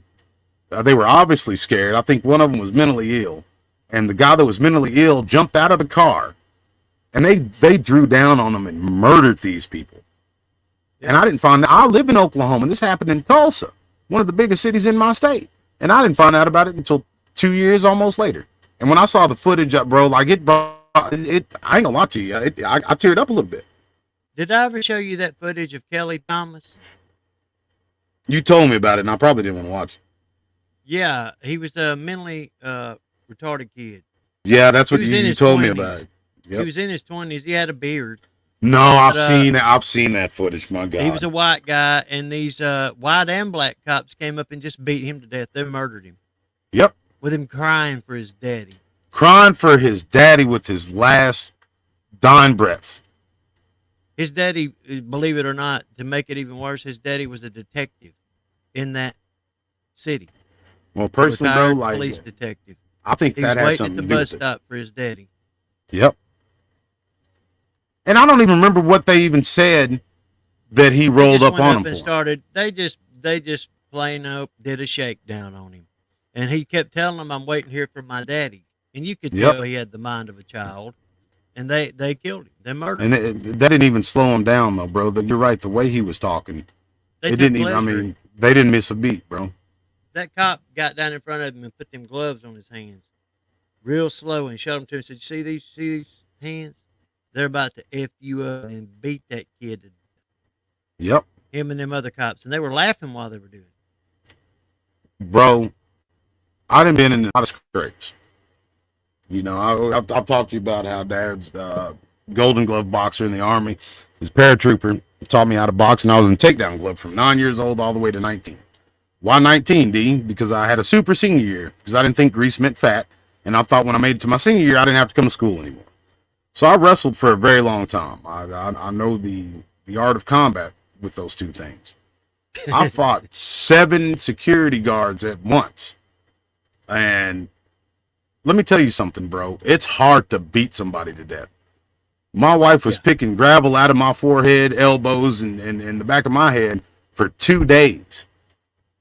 And what she didn't get pushed itself out naturally because it was embedded under the skin. And I got infected. You know how hard it is to beat. And that old boy was big. He was a big old boy. You know how hard it is to beat somebody to death when they're struggling against you. I mean, that was one of the saddest things. And there's other cases like that. But it goes all the way back to what you said. It's divisive.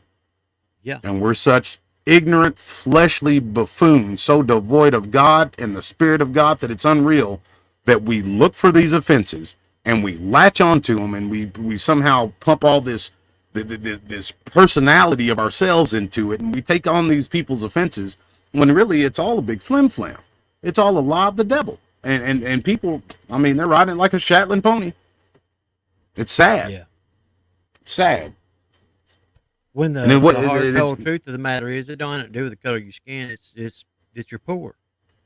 Yeah. Just like it was in biblical times, all the way to these people are hearing my voice right now. You have the very poor, you have the very rich, and the folks in between. Period. And in those are your countrymen. Now, once you start stop looking at that and saying, oh, well, this person was born onto the same soil, likely has the same religious beliefs that I do, or if not the same religious beliefs, the same moral beliefs that I do, I'm going to focus on that so I can have some relatable ground to walk on. So when I talk to no. That's not how it goes at all. That's not. I'm going to go to the base, bottom. I'm going to look at this person. I'm going to judge them aesthetically first. And I'm going to infer far beyond what I should be about this person based on how they look, you see. And then we'll take it from there. It's madness, bro. And yeah. People say, oh, well, you don't get this in Germany, you don't get this in Holland because the races are the same. It ain't got nothing to do with race. Look at, I don't even know an example. I would say jolly old England, but it's as racist as they is long over there, too. Yeah. That's like the people that are harassed the most by the cops are just poor working people. If they've got a Mercedes, it don't matter what color they are, they know they can afford a lawyer. For God so loved the world that he gave his only begotten son, that us who believed in him would be saved. We'd be saved from the fiery pit that we deserve from our wicked, sinful lives of unrepentance. For God so loved the world, not because he loved Africans or Americans or Russians or Norwegians or black or white or anything in between. He loved the world, and he gave us that option. Look, you can choose to believe on my son and live once you close your eyes in this plane of existence. Or you can stay in that sorry lot that you're in, that sorry state that you're in, and just like the rich man, Open your eyes in hell and be in torments. Yes. Except there won't be Lazarus to see afar off, because Jesus went down there and got him. He said, "Come on, Laz. We're going someplace else." Everybody like it. Everybody like it. Yeah. Yep. He came there, he brought his people home. Yep. And the crazy thing is, he even offered repentance to them. And a bunch of them turned him down. That's where it gets to that weeping and wailing and gnashing of teeth. The gnashing of teeth, when I was younger, I just took it as they were in a lot of pain because they're in hell. But the gnashing of teeth is because they have this resentment towards God because they think that God wronged them in some sort of way. So it's just like they're gritting their teeth mad about it. Yep. Even though they're in full realization spiritually while they're there. Yeah. They still find a reason to blame God. Yep.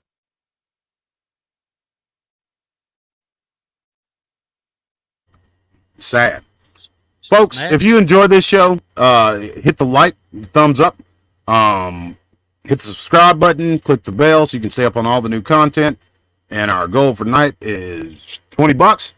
If you'd like to contribute, use the links in the chat with you or in the description box below. We are $2 towards that goal. That's $2. I should stop doing my Asian racist voice. They're going to smoke my game on YouTube, bro. I did it early and I was thinking about it after. Did the voice of the white kid in that movie, what was the name of it? Oh, John Cusack was in it. Better Off Dead. And he goes, "I want my $2. Yeah, but I mean, it's still racist. I mean, if like you're, but see, folks tell me, "Oh, you talk white." I hate it when these idiots down in South tell, "Well, how do you talk a color?" They say that saying that, "Oh, well, you're a black man, and I expect you to talk a certain way because I have these presumptions about your education level and your parentage." You see, you're not supposed to have a father and a mother. I mean, you're supposed to be raised by your grandma. You're supposed to be speaking Ebonics. Yeah, exactly. Or a bala bala. Too much. But yeah, I'm supposed to be speaking Ebonics. And I don't even think anybody knows what Ebonics is anymore. Yeah. I remember that showed up for like a year. And I'll tell you my mom, and see like this asshole right here. And that's the first time I ever said, "Cuss, if you were somebody else, I'd be dog cussing you right now. You're whiter than I am. And I'm saltine American." See, that's what I'm saying. Like, what makes me white? Because I'm the proudest black man you'll ever meet. And my pride doesn't even really go in my race. It goes into my people. But in our minds, we have it that if I'm not talking a certain way or don't have a certain vernacular, that I'm speaking white. That's the stupidest shit to me I've ever heard. Because that's the presumption. And I'm not picking on you, cussing, but I am. That's true, unfiltered, on the rocks racism. That's not like expectation. Yes, bro, that's true. That's true racism. Then see, don't backtrack now. Now you said it. That's quote unquote country white. There's a man named Mr. Pickett who gave us what we know of the modern rodeo. Yeah, the bulldogging. Yep. Bite him on the nose and take him down. He's a black man. Black Bart was black. Cowboy Marauder. If he wasn't, they call him White Bart. But see, that's the thing about it. We have these preconceived notions. And I know you don't mean any harm. I've known you for years. But it lives within us. You understand what I'm saying? We have these preconceived notions that because we're a certain race that we have to be what you're talking about is cultural. You see, I grew up in the oil fields as a military kid. Let me tell you something. If I started talking that rhetoric, like one or two of y'all are talking in that chat, I would probably wake up because that's a dream. That happens in a dream world in the House of Doss. My mama would not only whip me like a rented mule, but I'm afraid she'd have me clapped in the madhouse. Yeah. Because we grew up in church. We grew up in a church and a home that believed the Bible as it was written, verbatim. We didn't project anything onto it. It's the word of God. It's how we are supposed to. And I'm not offended. What do I look like? Soft serve ice cream? I'm using you to prove a point. I am offended. If you were here, I would sock you right. You're smart. No, I'm only serious. But I've heard that once. I was a manager of this grocery store, folks. I'll tell you a little story. I was manager of a grocery store, far younger than I should have been, to hold a position of power. And it was a position of power, no doubt. But we had a lot of fun. You know, I'd 22, and there was a lot of high schoolers in the evenings. And, you know, the other assistants, the main store manager, were older guys, so they weren't going to deal with them. So I was like, yeah, okay, I'll work that shift, blah, blah, blah. And it was me and a bunch of high schoolers that were close to my age. Now, they at first thought that they were slick, like we all do, right? And they'd come back, their eyes would be redder than a candy apple. They'd disappear 15 minutes, come back, their eyes red, and they're smiling like idiots. And finally, there was about 6 of them. I pulled them all in the office when there wasn't any customers. I was like, look, let me tell y'all something. I'm not stupid. And if I was in y'all's position, if I was y'all's age, I'd probably be out back with you. That being said, if y'all get me in trouble, I'm going to smoke your damn game. I'll write you into oblivion and out the door into some other grocery store. I don't care.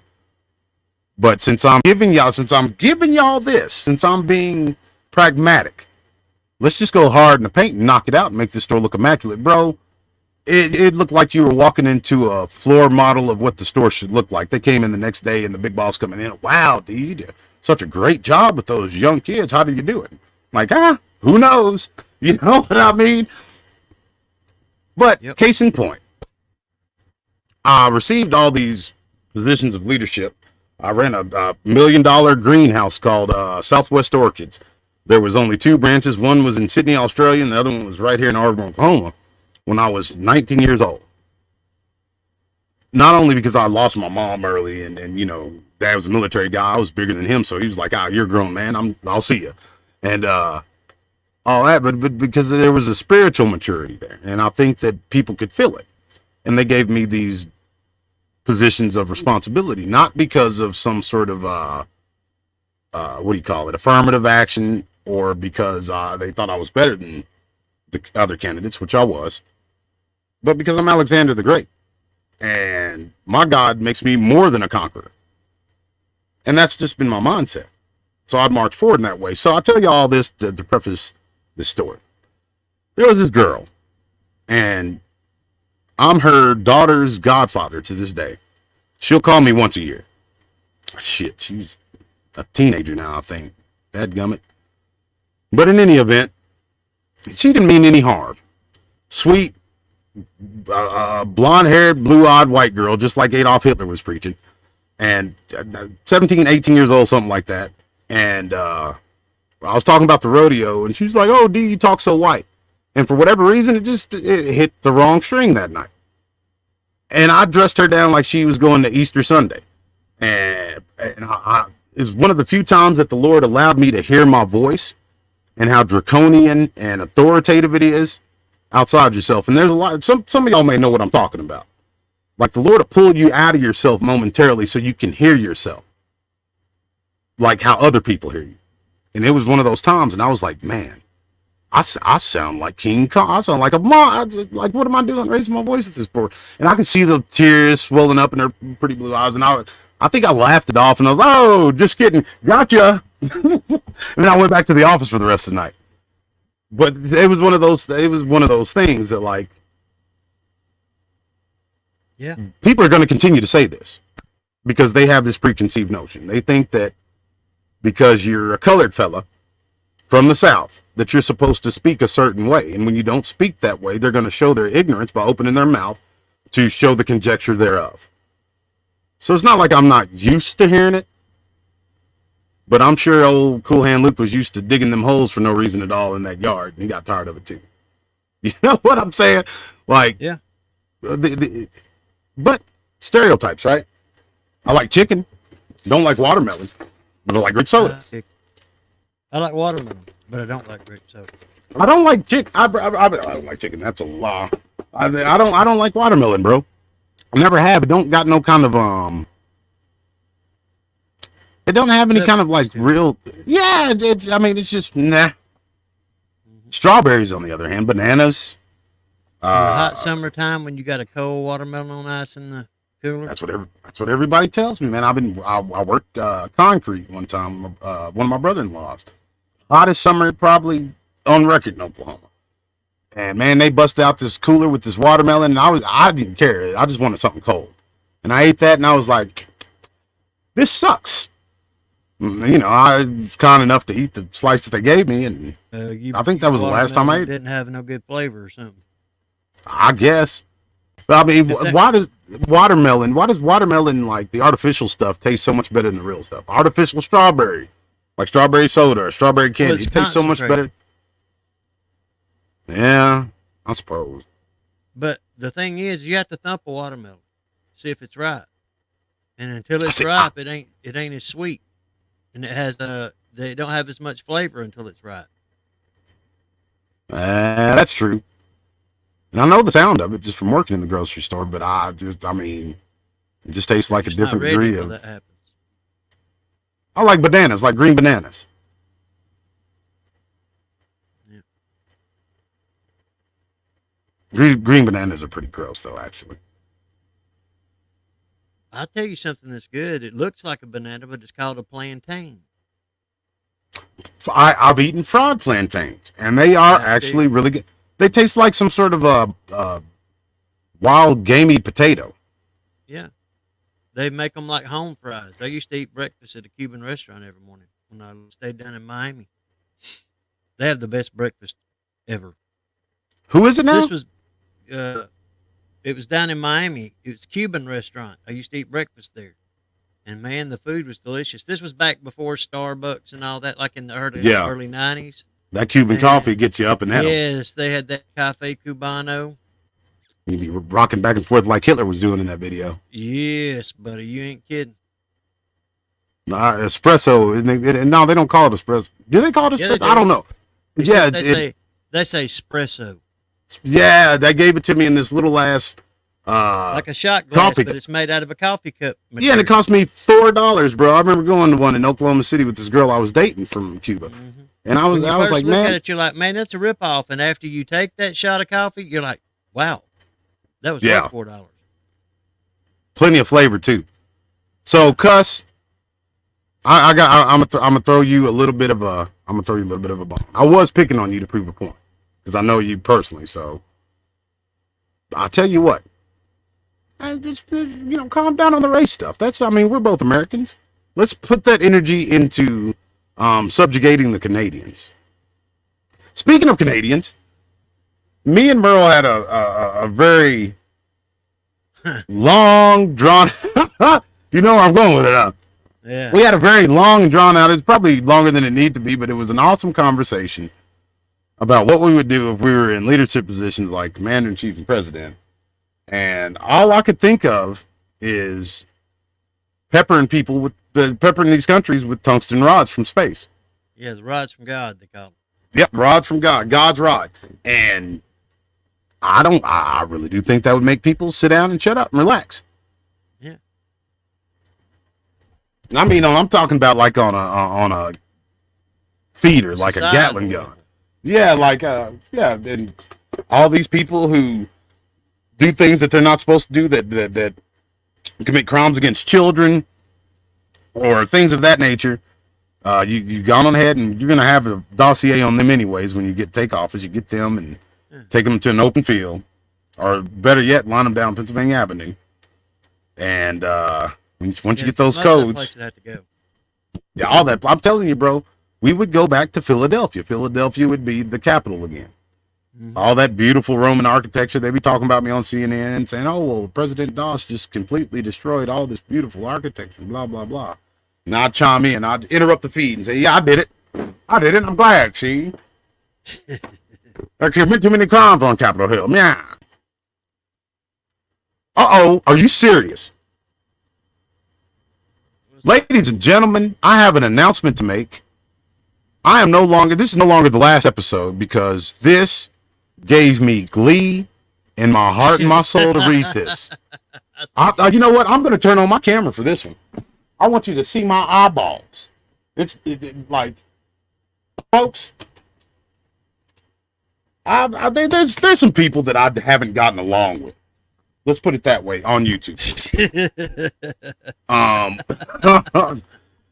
And some of these people, you know, we can go along, like, and we'll end up hearing each other's points. We'll either go on about each other's business, or we just won't have anything to do with each other. Well, this person, folks, Merle will tell you if you think I'm being salacious or kind of just like, you know, trying to be funny. I was so angry in my soul and my spirit at this one YouTuber that I was losing sleep. I woke up in the middle of the night with my jaw hurting from my jaw being clenched. But ladies and gentlemen, he did, and he's not kidding, folks. He had to talk me down. I don't even want to go. I don't even going to go with what I was. Let's leave it at that. But is this confirmed? Hold on, Brandon. Not that I don't trust you, Brandon, because I love you. You know that. But I got to confirm this. I'm looking at the one with the woman. The Christian taking the ice bath saying exposed. Christian whistleblower exposed. Christian whistleblower exposed. Yeah. If you had not committed such egregious acts against God, he would not have sent a vengeance such as myself upon you. I just hope somebody told him that before he lost his channel. This can't be like, folks. When I look at the whistleblower channel, he's not there. Jeff Doughbooty. And you know what's really weird and kind of eerie, bro? I put up the thing with the Colonel today. How weird is that? I know.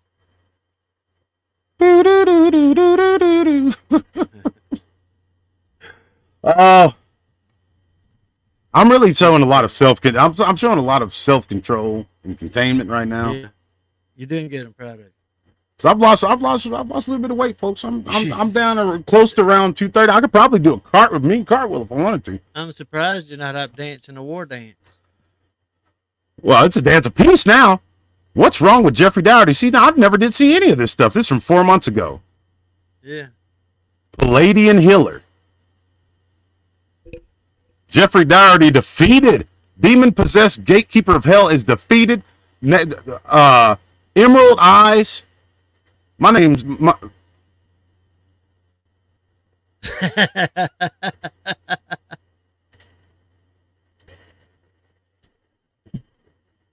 You don't spend your whole This is beautiful. Who is this guy? Without feeling a subconscious inner sense of guilt for doing so. Whoa. Let's slow down there, fella. Let's slow down. First of all,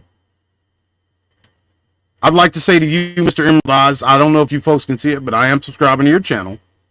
I would like to say, God bless you.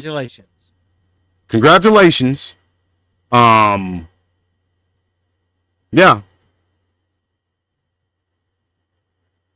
Home base, we got him. He tries to turn it into a good thing. Jeff was a priest for over 40 years.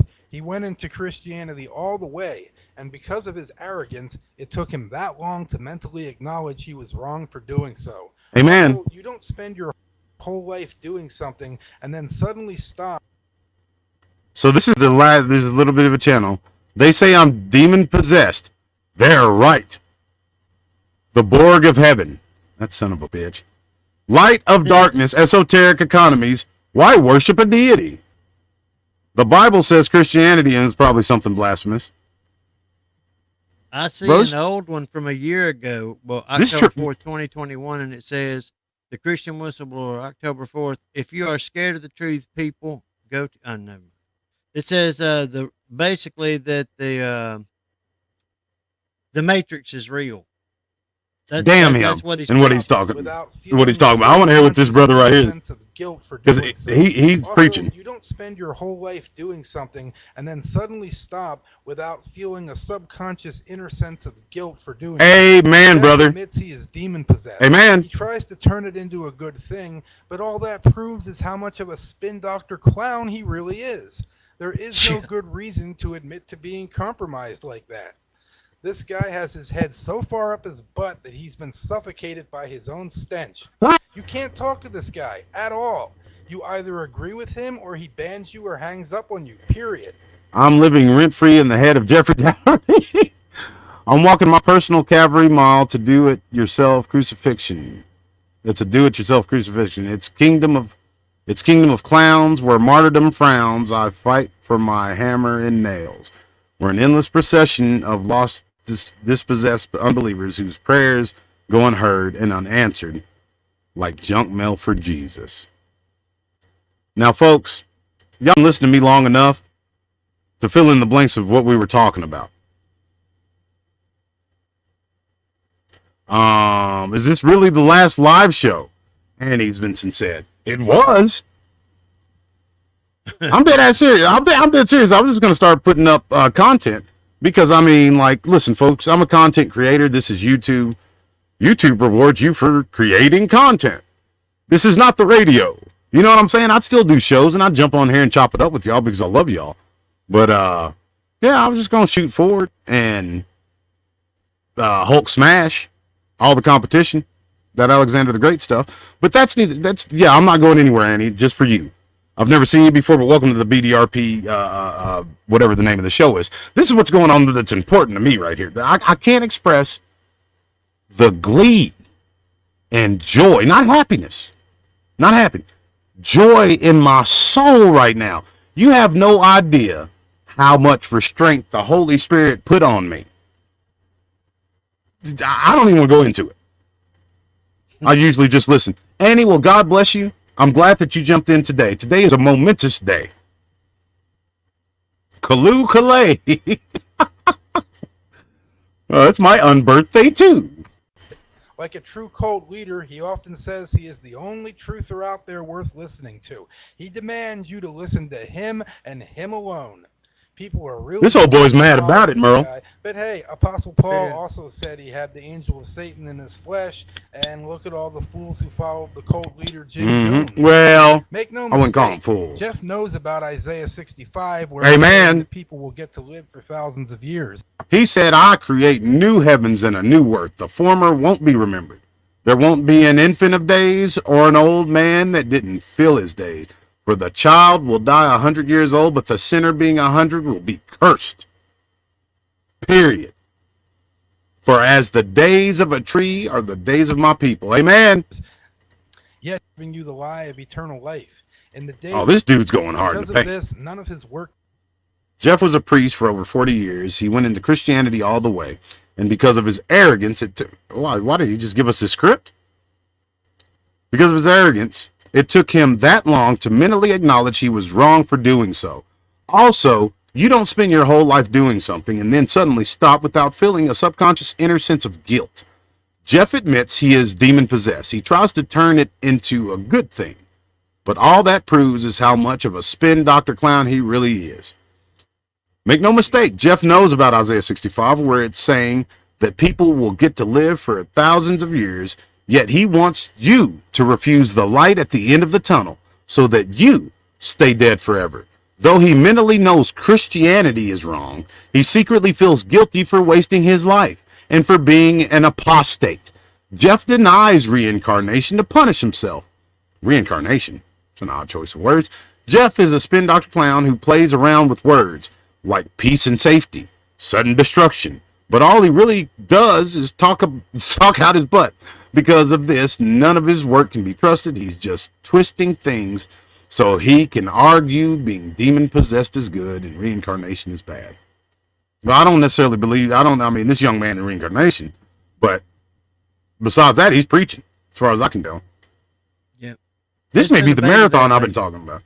This may be the marathon I've been talking about giving the folks, bro, because there's tons of videos. Where have I been? You know what? You know what I should do? You know what I should give them? What's that? You know what I should give him. Old Stitch. That should be, they deserve to hear now that, he's been defeated. Why not? But I want to package it up nice and beautiful for him. Yeah, I'm not disagreeing. I think it's great. I think, yeah, absolutely.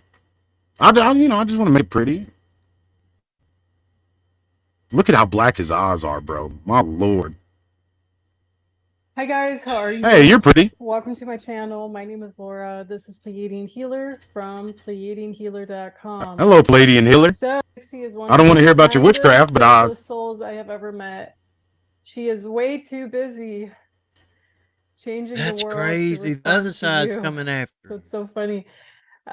He bro, you as you said that, it went through my mind. The other side is coming after him.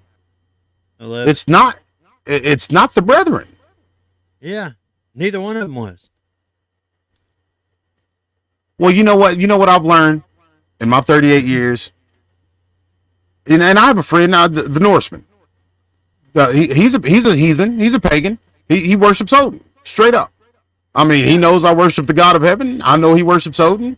I can't fellowship with him in the spirit, but he understands spiritual things better than a lot of people I do fellowship with, which is sad and makes me depressed to say, but it's the truth. He doesn't have the entirety of the truth, and he can't unless he takes on the yoke of our Lord and Savior Jesus Christ and receive the Holy Spirit. But he's looking. But he's looking. You know what I'm saying? And he's honest, and I appreciate that in somebody. I can respect that as well. That being said, he was as mad, if not madder than I was, because even the heathen knows that there's a God of heaven, a God the creator. Yeah. You know what I'm saying? Like the cow that all of them, the giants made the little g gods, all that aside, they know that there's the creator God. You know what I'm saying? Yeah. And he was like, man, let me talk to that guy. I was like, just try to relax a little bit, take it easy. But the other side is mad about it too. He's so blasphemous that he's blown through the rankings of the church into Gnosticism, paganism, and every other. Well, he's making them look bad. He is making them look bad. Because, I mean, he's a stark racist. Bro, he's a pseudo-racist. I don't even believe he really takes on the yoke of that racist stuff. I don't think it's pseudo. You think he's really racist? Oh, yes. Yes, I do. Then why would he ingratiate him? Well, he was running a gimmick. Exactly.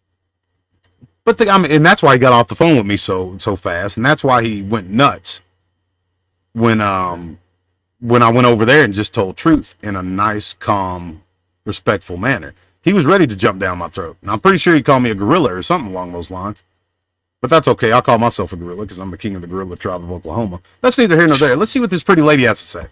On this video, which is already a little bit ago. Channeler of demons. How toxic is? Sorry, no. Whoa! I click on the wrong shit. Basically, is obviously not too busy changing the world, but she has plenty of time on her hands. It's a funny comment where it's like, that's hilarious. I'm like, get to Doherty. I'm very there he is. Running with him back in 2021 because someone else. Bro, look at his eyes. Is this the best? Yeah. Like, because I want. Okay, we got some 1080. That don't help nothing.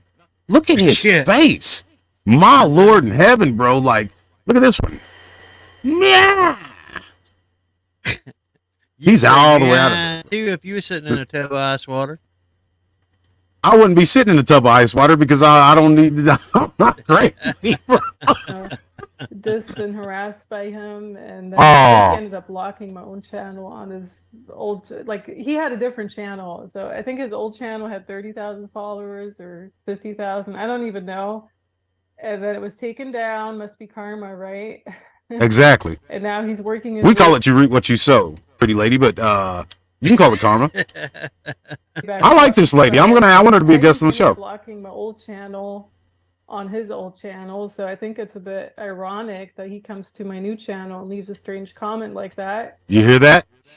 Mm-hmm. He's following this lady around to harass her, and that's his biggest look. This is his biggest accolade. He's got 4 or 5 books out, but they're just as full of shit as he is.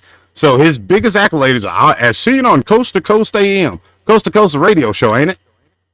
Yeah. That right there tells you he's right where he needs to be, just like they were back in 1898 in an ice cold bath.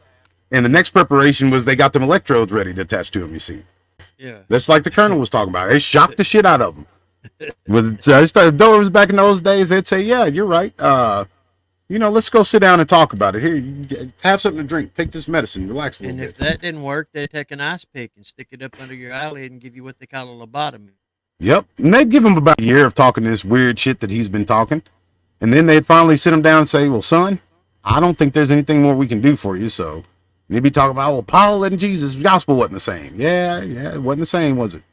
Come on in here in this room with us. You won't have to down in a dentist chair. Yep. They'd be talking that shit all the way out. Take that ice pick and a little bitty hammer and just click, tap, click, tap. click, click, click. Yep. Dance, cream, a dab will do you. Confused about him. I've never followed him. I've never been interviewed by him. I've never done anything with this person. Wow. What I'm really confused about is that he is half naked or completely naked, who knows, in a bathtub, and that he gives his videos from there. Bro, look at this face. That's number 7 in the videos. It's the one with the brown trim that's a short. If that's not, folks, let me jump back over to the StreamYard portion. A lot of you folks know that I'm a deliverance minister. And this is Honest Engine being just straight across the board as honest as I can be. This is the eyes of a demonized man right here. Gee, Mo Nelly. Those are black, bro. Yeah. All the way across, looks like. All the way across, yeah. He's got that Joe Biden stuff going. Look at there. He's in this next one, the last one of the 8. He's staring straight ahead, talking to the invisible man. I tell you. Bro, you know, that's that Holy Spirit tugging in my heart. You know, at the very beginning of it, on the backstage portion, I half-ass felt sorry for the dude. And I wanted to hold out hope that there could be something that can be done with him, or that I could bring him to the cross so he can talk to the cap. But he don't want to. He don't want peace. He wants this stuff, bro. Like he don't want the cross. He don't want Christ. I've never seen another human being like him before. He's happy being demonized, just like this pretty lady said. Yep. Let's hear some more of her rhetoric. At least it seems he does a whole bunch of videos. He was always in the bathtub back then. Somehow. So I don't know if this is a health issue, if he can't like walk around like a normal person, if he's just kind of bound to his bathtub, like other people are kind of bound to their bed, or if he thinks it's cool. I'm really confused about this. For me, if I were to see a person in their bathtub like that, I would probably not tune in after a while because I didn't subscribe to that type of content. I like this lady. Yeah, very strange. I have no idea. Oh my God! Look at the one where it says Revelations hot takes. Those are straight cat eyes, bro. Yeah. My Lord. What's going on with this person? So he does some fake Bible stuff, whatever. No one really cares about because he can't work his way up back to his old channel or viewership that he had before. He's been doing it for how long? 2 years already. And no one really up seems there, interested the in alien Jesus. Where? Oh yeah, I saw that crap. That's subconsciously yeah, it's crazy, bro. That's the consensus view about everything involving this man, down from the very fibers of his skin to the thoughts going through his head. He's crazier than shit. I've never seen nor heard a rumor about anybody like this cat. Ex-Christian preacher, Bible college graduate, that right there, folks. We don't throw no Bible college junk at me. They make he's gonna think that no. There's another Bible college graduate that's in the supernatural dogman Bigfoot field that don't know his head from a hole in the ground. Ain't got the Spirit of God, wouldn't know it if he felt it. But boy, he could tell you all about the weapons they used back in biblical times. Yeah. You know what I'm saying? And the kind of chariots they raced in. Folks, the Spirit of God is the teacher, not DDoS, not that guy I'm talking about, whatever I don't even remember his jabroni name, not Doherty for damn sure. If you're looking for Doherty for any kind of spiritual guidance, you might as well become I've never said this before, become an alcoholic. It'll be a whole lot better for you. Go do some drugs. Like you got too much time on your hand if you're looking for this guy for some sort of a spiritual enlightenment.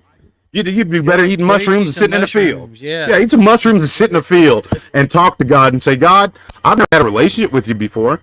And you'll hear him after one when them kick you in your stomach start hurting. He's like, well, son, just sit there. Don't get scared. Just sit there and listen.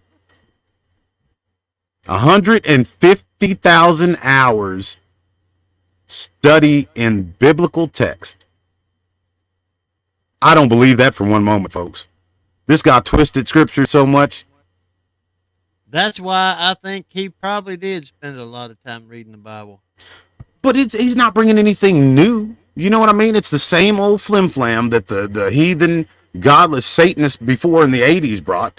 He was going to bring us. He was going to bring us into Job, where it says where God is described as El. What he was studying was Westlake and Alcott comment instead of. That's exactly right. Yeah, that's exactly right. But Lavina Blavatsky. See, that heifer comes up every time there's some weird stuff going on. Yeah. She don't know what I don't know. Anyways, I don't even want to talk about her. I dislike her just as much as I dislike Doe Booty. And when y'all heard me saying Doe Booty before, this is what I'm talking about. I made a vow never to say his name on this channel again before God, and I won't, because he's a disgusting human being. And people, I'm wondering, I was going to say, will his videos pop up underneath this? But no, she actually showed one of the titles, and I'm going to show you why I feel this way. If he had never done anything but this one, it would be enough for me. He's contemptible. To say the least. That's a nice way of putting it. That's one of them $5 words. We ain't gotta waste that money. We got $4.50 coming back with this cat. I'll use one that Daffy Duck likes to sling around. He's despicable. He's despicable. He is despicable. But I'm hesitant to call him that because when Scrappy Doo was a little girl, she had me watch this movie called Despicable Me. Because apparently, like, all these brutish yet lovable characters reminded her of me, like the alligator and the Princess and the Frog and Baloo from Jungle Book, etc. And she was like, "Oh well, Daddy, you're Gru from Despicable Me," and I was like, "Yeah." But why does it? And then I was like, "Despicable Me? Wait a minute, let me see this movie. You may be trying to roast me at this young tender age." Where was it? Laura probably don't want me to show it again because. Oh no, it was on that other dude's channel. He was in the bathtub a whole lot. She's right, bro. Like, maybe he learned from that for a long time. Yeah. But yeah, very strange. I have no idea what's going on with this person. So he does some fake Bible stuff. Tub guy. He's not even wearing his glasses anymore. I kind of remember him with his weird glasses like that too. But that's why I barely recognize him. I was like, "Who is this guy? Where are his glasses?" No, sweetheart, that's what you call demonism. You see the eyes that are in these glasses. No, hold on, his eyes were like actually had a color to them. What is that? Like blue? I don't know. Can't even really scroll down. No, they black. Yeah. No, I can see his right eye. Yeah, you can his right eye. You can see it like with light shining into it. Yeah. But damn, it was on its way out though. You see an outdated picture of him because obviously he looks like this now, right? He looks like a bald bathtub guy. He's not even wearing his glasses anymore. Bro, she's roasting him in a slick kind of way. I remember him with his weird glasses, Yeah, so it's very hard to scroll through his website. There's this huge block somehow. There's not much content on there. And then when you go to Rockfin, which is like the platform for controlled opposition, you can find further bathtub stuff or like stuff. So yeah, overall not super interesting to me. Just one so strange of this like. This pretty lady's phenomenal. Palladian Healer. I think the Palladians were like some sort of weird make-believe race of aliens. They're our space brothers. Well, I mean, you never know. Maybe we can pull her out of this. Yeah. Hold on, here it tells what she is. I specialize in AI removals. Whatever that is. Implant removals.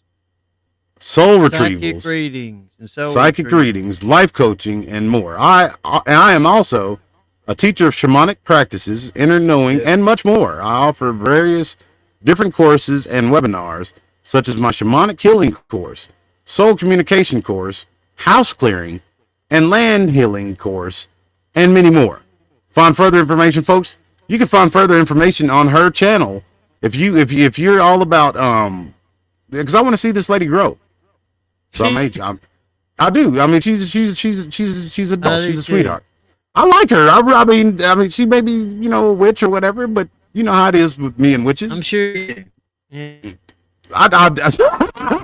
Come on, Al, you smoking my game now. Bro, I seen her, heard her voice. I was like, man, this lady's beautiful. Like, she's awesome. And then, she started saying some kind of witchy things, and I was kind of holding out hope. Nah, maybe not. The biggest thing is all these primary colors in the back, and then this one stark color over here, and this earth and I don't know. Jesus does it, man. That's all I can see. I don't know. Up there above that flower that's behind there on that thing, on that mantle, that looked like something my great grandma used to put flour in when she was about to make catfish. Yep. So maybe I was holding out hope subconsciously that she was an old Arkansas girl. You know what I mean? Who knows? Yeah, I get it. Alien. No, I'm choosing witches. Like I said, I've never felt drawn. And I hope Palladian lady, I don't know what your name is, Palladian lady. It says here, a healer, Palladian lady, because Lord Jesus Christ is the healer. I like you. I hope I like the, tongue in cheek type stuff, but you're awesome. And have you met my friend, Lord Jesus Christ? Boy, if you go hard in the paint with all this witchy stuff, just imagine you got the spirit of the one true living God. But that's a conversation for a different time. I applaud you on your, follow this guy. All right, what's next? Take down this a weirdo. This is exciting. What's next? We got to see what's next. We're going to go down this whole list until this is what he said, folks. I don't know if they can even still see it. This is from my own, Hey everybody, what's happening? So good. I'm not going to read this, but if you can read, I didn't see this until after I brought him on my show. And when I read that, I felt something crack in between my mind and my belly. And my eye hurt for a long time. And why does he have a picture of Ewan McGregor behind him talking about Jesus? Because he's a moron. So yeah, I'm Jeffrey Daugherty, the Christian whistleblower. Jesus was with a youth who was naked. Let's get right on it. Let's go to Mark chapter 14. This is somebody smoking his game. Of course, he comes down in the comment section because he's in love with himself. What's he giving after 45 years, I now know who Jesus is. Fella, if it took you 45 years and you were in ministry for most of that and you don't know who Jesus is, if you don't know me by now. Yeah, he's an idiot. We'll never know me. I'm telling you, bro, that's what the Lord's probably saying to him. He's like, Jeff, you came in here with demons yesterday, you're back again today, son. It burns me up though, bro, that like it was 40 years he was in the ministry, not 25.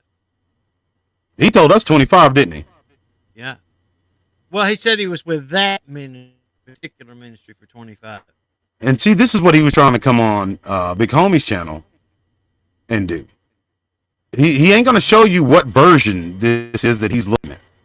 But he goes to all these weirdo versions. And he said it unto them, this is my blood of the New Testament, which is shed for many. Verily I say unto you, I will drink no more of the fruit of the vine. No, I'm not about to sit and watch this dude blaspheme. No. I'm not doing that. I'll watch somebody smoke his game, though. Student review of the Addictions Academy. Who is this? Is this him? Hi, my name is Jeff Daugherty. I'm Operations Director for Changing Steps. Wow, shit, no. I like that Jeff Daugherty just from the half a sentence. I heard a whole lot more. This Jeff Daugherty is probably the same dude, but I saw a picture of him where he looks like that guy. It does kind of look like him. Hi, my name is Jeff Daugherty. It's a different voice, though. Operations Director for Changing Steps. His eyes are blinking. That was back before them demons got a hold of him. It may be. All First the class way. subject was the introduction to interventions. Nah, this ain't him. Damn, it sure does look like him. No, don't. I think it is. I think it is. He's doing intervention. Remember, he was with a Christian minister. I think it's him. No, that ain't that dude. Cause look at that face, and look at that one. That could be his brother. And Jeff and Dowdy's not even really his name. Remember, his real name is Yeah. DD Mega Doodoo. That's him. It's from like 20 years ago. Hey, I know this dude. The Leak Project. That's the guy who put paper towels on his hair. Or not paper towels, but tinfoil.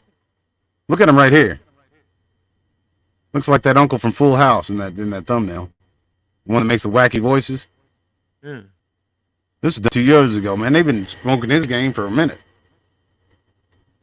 Welcome back. Satanic shield, liar, and sociopath who represents the fall of humanity. And we really need to organize and network and help share information and overcome the real enemy.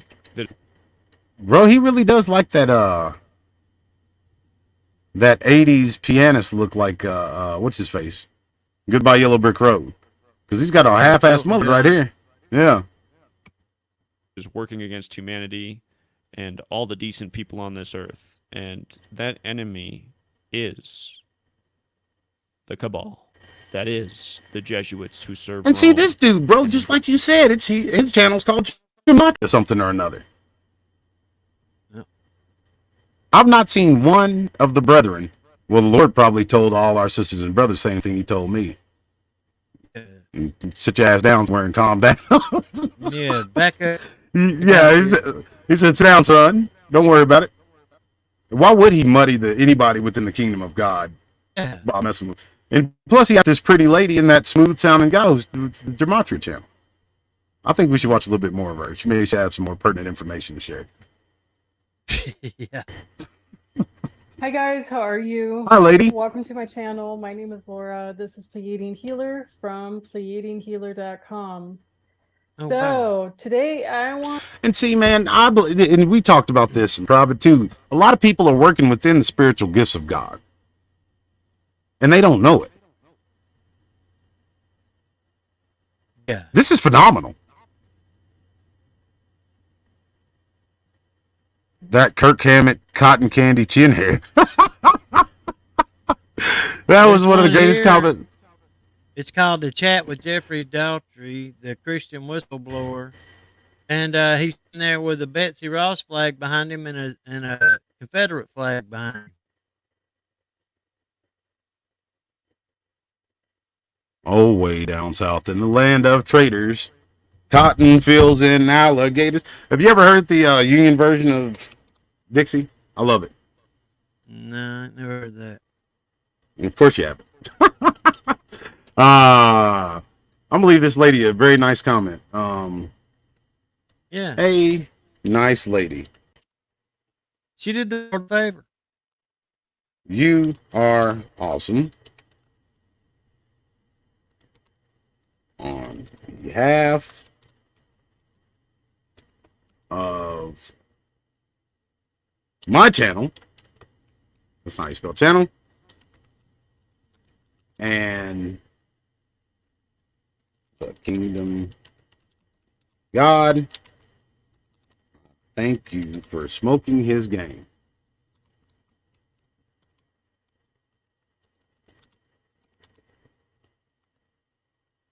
Cheerio.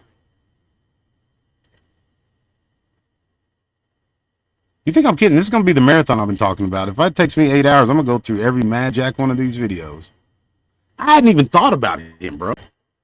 And I was just messing with that dough booty thing the other day.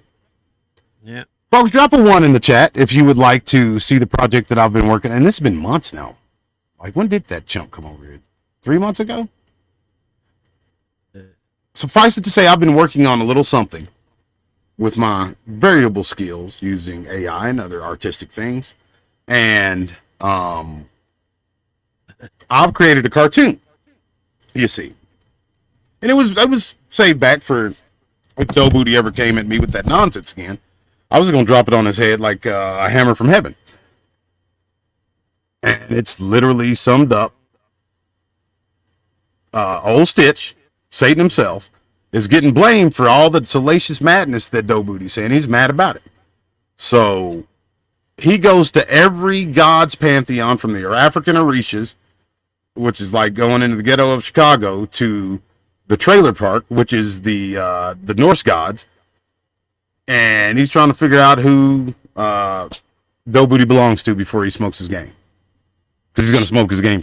Even the devil was pissed off at some of the blasphemous stuff he was saying. Yeah, he was and that hold it accountable. And I forgot who said it. I forgot whether it was DW, me, you, Dave, but somebody said that, like, not even the devil would co-sign any of that stuff. And I was like, huh, that sounds like a 3 to 4 hours special I'm about to do. Yeah, it was me. Yeah. No way. Bro, and I took that sentence and I ran with it. Yeah, the devil don't talk that selectively about God. He said, no, there's not even any hint of it, but he'll lure us to do it and sit back and laugh and say, you hear what these idiots just said? Yeah. I mean, because he was the anointed cherub that covereth. He knows better than be talking that wild shit. Yeah, he knows what'll happen. So he's just trying to get out of this somewhat intact and say, look, I was right. Yep. Those people are bad. But he's wrong. And God's he's going to admit it. Folks, an hour ago we were $2 towards our goal of $20 for this show, and I'm happy to report that we still have that $2. Make contribution. If everybody in chat contributed $1, that would meet that goal. You may do so by using the thing in the description box with you, or the chat with you in the description box below. And yeah, it's a good thing. It helps this channel continue to grow, because there's a lot of folks there. We got 40 people in here. That's a beautiful thing. But unfortunately, YouTube doesn't like me talking about the Lord Jesus Christ or giving you truth. And No, they don't. you can get all the rest of that stuff anywhere else. So yeah, it'd be awesome if you made a contribution. If not, I'm gonna go hard in the paint, but I won't go as hard. But start to when you're Unless the Holy Spirit just, sparks up in me like it did earlier and right now. So you said there was another one that says what? I don't know. Well, there's one that believes the Matrix. Well, you went R2D2 there for a minute. I said there's one where he believes that the Matrix is real. But it's long. We were watching this dude, right? But that gematria stuff, you watching some. I don't want to put myself in the jam watching all these folks. Yeah. Who made who, and what is God? What made the red man red? He stole AC/DC's line. Welcome back, Truth Seeker. He's stolen everything about himself. Crucial His time, look. And we really need to organize and network and help share information and overcome the real enemy that is working against humanity. You got to fight against racism and fight against gingivitis, folks. Is what this man's basically trying to say. I ain't trying to listen. I ain't trying to listen to all that shit. Truth, bro. I'm not trying to get one of them weird witchy headaches from it, because if you notice that the pretty lady and the smooth sounding cat right here, they got those voices that just kind of. Hello, folks. We have to fight against these type of people because of X, Y, and Z, and they lull you into this nice, like, warm place. Before you know it, they're talking that Evil Dead Part 4 stuff. Yeah, they'll have you talking to the Palladian. Yeah, the Palladian. When you are awake and good and truly. And I'm not accusing Gematria Effect Sports. Gematria Effect Sports. That's I'm an idiot. It's probably some sort of sports brand. Who knows? It's probably a brother in the faith. I'm not talking about him specifically, and I'm especially not talking about the pretty nice Palladian lady. Hey, BJ Penn's in there. You think that's the real BJ Penn from MMA?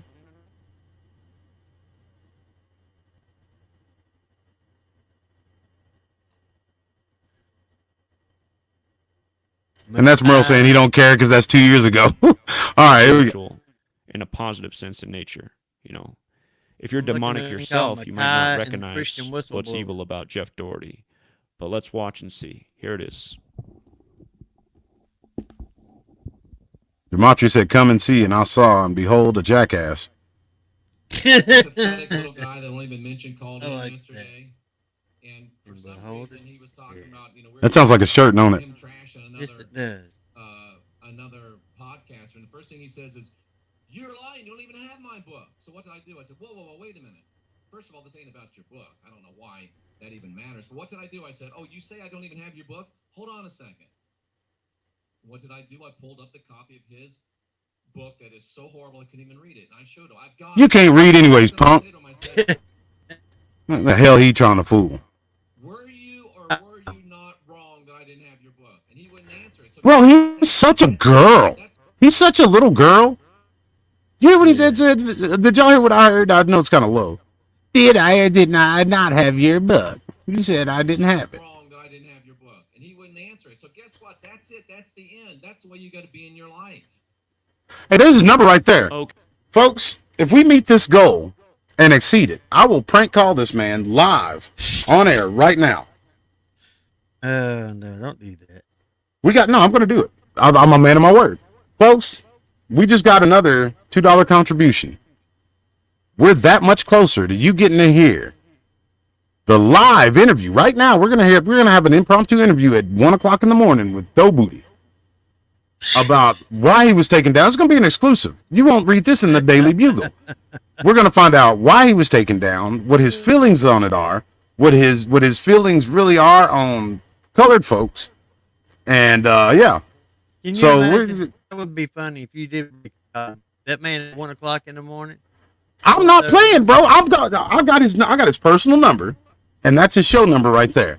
I ain't gonna show the folks his personal number, but I'm gonna call that show number until he turns that phone off, and then I'm gonna transition into the next step of it, which is calling his personal number. Maybe I'll start with the personal number first. This is gonna be a first in Dogman Bigfoot history, folks. And I ain't gonna block out my caller ID. This man. Have you ever heard that old boy that comes on the with the two rednecks in the morning? Jeff and two rednecks in the morning. Yeah, what the hell you talking? That's not the name of it. They're just two rednecks that have a radio show. It's Texas front porch or back porch or whatever he calls it. No, it's Texas redneck. That Jim and Bubba or Jeff and Bubba or something like that. Oh, Bubba the Love Sponge. Bubba the Love Sponge. That jabroni. He's a scumbag too, bro. He let his Hulk Hogan, his best friend, like do all sorts of stuff. Yeah, I don't want to go into that but he's a weirdo. What was I talking about? Oh yeah, Doe Booty, folks. Well, if we meet that goal. That'll be like the guy they used to have that was on their show. The guy that called everybody and made the prank calls. And McCall said things, is your freezer running? Well, you better catch it. And he would catch it. He would call up the funeral homes and say, ask, can I return this casket? Stuff like that. Yeah, Doe Booty's going to call up a funeral home by the time it's all said and done. Brandon Blunt, I got one question for you. You're in Louisiana? Are you from Louisiana? Because I think I know who this guy is. You know what I mean? Like, he's funny. I'll tell you what though. I can remember a lot of pertinent times in my life. Important times. The day I went to state and I won, I think I got like second place, fourth place, somewhere around in there, second place. And the day they played the last episode of Batman the Animated Series, for whatever reason, my 9th birthday. This has to go back to the vintage old school. Those days, like, this is momentous.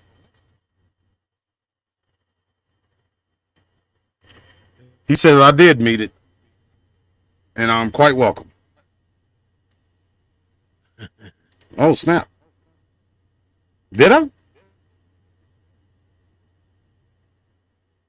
Yeah. No, bro, I wouldn't flim flam you. I wouldn't flim flam you, Steve-O. I got out here. I'll turn on the camera and show you. I got like $4. Let's see. This is the hard part. $16 more, and Dope Booty's getting a call. Yes, Brandon Blunt. Kudos, sir. Is all I would say. You're one of my new heroes. You're in the pantheon of heroes for DDoS. And that, I mean, you're throwing me out there now. I feel bad, Steve, but like I don't have. I gotta show people because they're gonna think, oh, he's full of shit. It's a Christmas turkey. Where's that camera at? Because I did promise I was gonna get on here. I got some old fireworks somewhere. If I could dig them bad boys out, but nobody gonna get a call if we hit that $20. We got to put a time limit on it. Let's say, how you feeling? You got your walking legs on, Merle? You got another 45 minutes in you? All right, yeah. Sweet. Some outstanding. Because, all right, 1 second, folks. I know you don't lie. Who's he talking? I better mute my mic. No, Steve-O. That was the overall goal for this evening. Was 20. I'll be right back. And speaking of which, folks, what started all this is I put this out. I promise you, Merle's my witness. I had no idea that this man had been taken off air, but I just happened to put up this conversation that myself and the Colonel was having. I'll let you take another look at that, and I'll be right back. Now, Ben, he interviewed this old boy named Joe Moody or some shit like that. I don't know what his name is, and apparently he don't even. But he came on and said some very salacious and blasphemous things about the Lord Jesus Christ and said the talk and Jesus' gospels did not match up to one another. They preached two different gospels. That right down to tell you how crazy the man is. And he knows how crazy he is, too. He's taking the baths in ice water. From back in the late 1800s, they had these places called sanitariums. And guess what they did? They made those crazy folks take baths in ice water. And then they shocked the shit out of them. They put electrodes to them and they shocked them, and that shocked them back to normalcy, I guess. I don't know. I think they're just trying to kill them and get rid of them because there's problems with it. But that's neither ain't no that. Maybe we need to bring that shock there. Maybe that'll help Dope Booty. So I feel bad for him there if he believes half that crazy shit he comes out of his mouth. He's lost in the sauce for real. Now I'll tell you who else lost. There else lost in the sauce. That old boy with the big forehead. They call spirits, and he supposedly calls spirits in himself, and they can see the future. And he's always on H Daily. What's that news, Nate? I don't know what you're talking about, Colonel. Yeah, you do. What we're talking about. And not Triple O. It's not him. They say that they're got word. They got no Cox. Yeah, that's all. But David Wilcox is his name. David Wilcox. He's another son of a bitch who got a belly full of lies. And he's not too bad, though. He's P.T. Barnum. He knows what he's doing. That's just gimmick. I ain't mad at him because he knows he's lying, and me do, too. And sometimes it's kind of funny. He can say some pretty pertinent stuff. He had to get me on it, though, because they said that some sci-fi people were really worshiping the devil. He said he didn't really. I don't want to worship the devil. They said, well, you better get some yonder. And guess what? He got some yonder.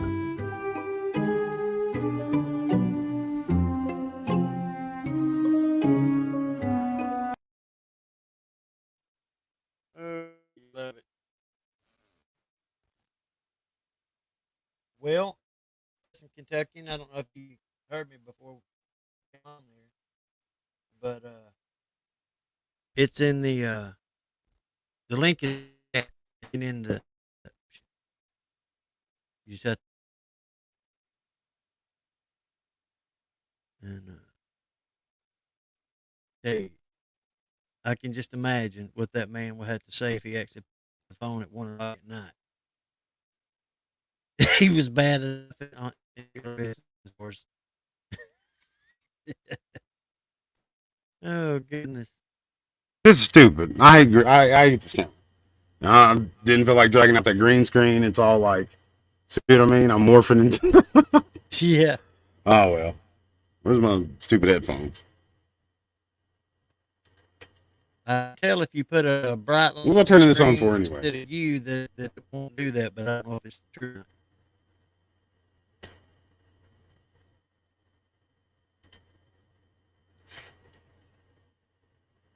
I gotta lose the headphones that's plugged in.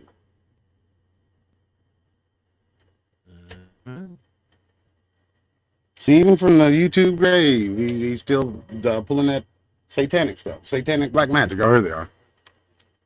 Don't you have your link to the paper or cash in the chat?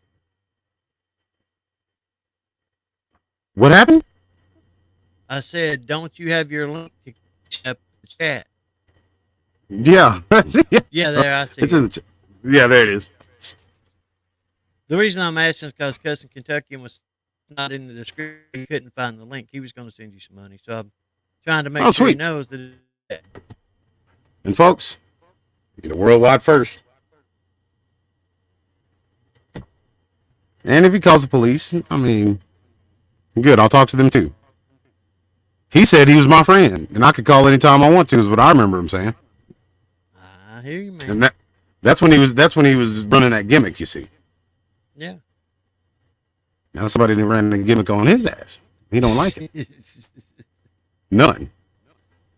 You might catch But bro, you can't come on you can't come online and talk about bro, he called black folks moon people. He said the Irish built the pyramids. How some other things. yeah, and all sorts of other weird shit. And it was see, that's why I didn't think he was a real racist. There it is, Devin Block. What's up, Blocker? Damos Mars snuck in here too.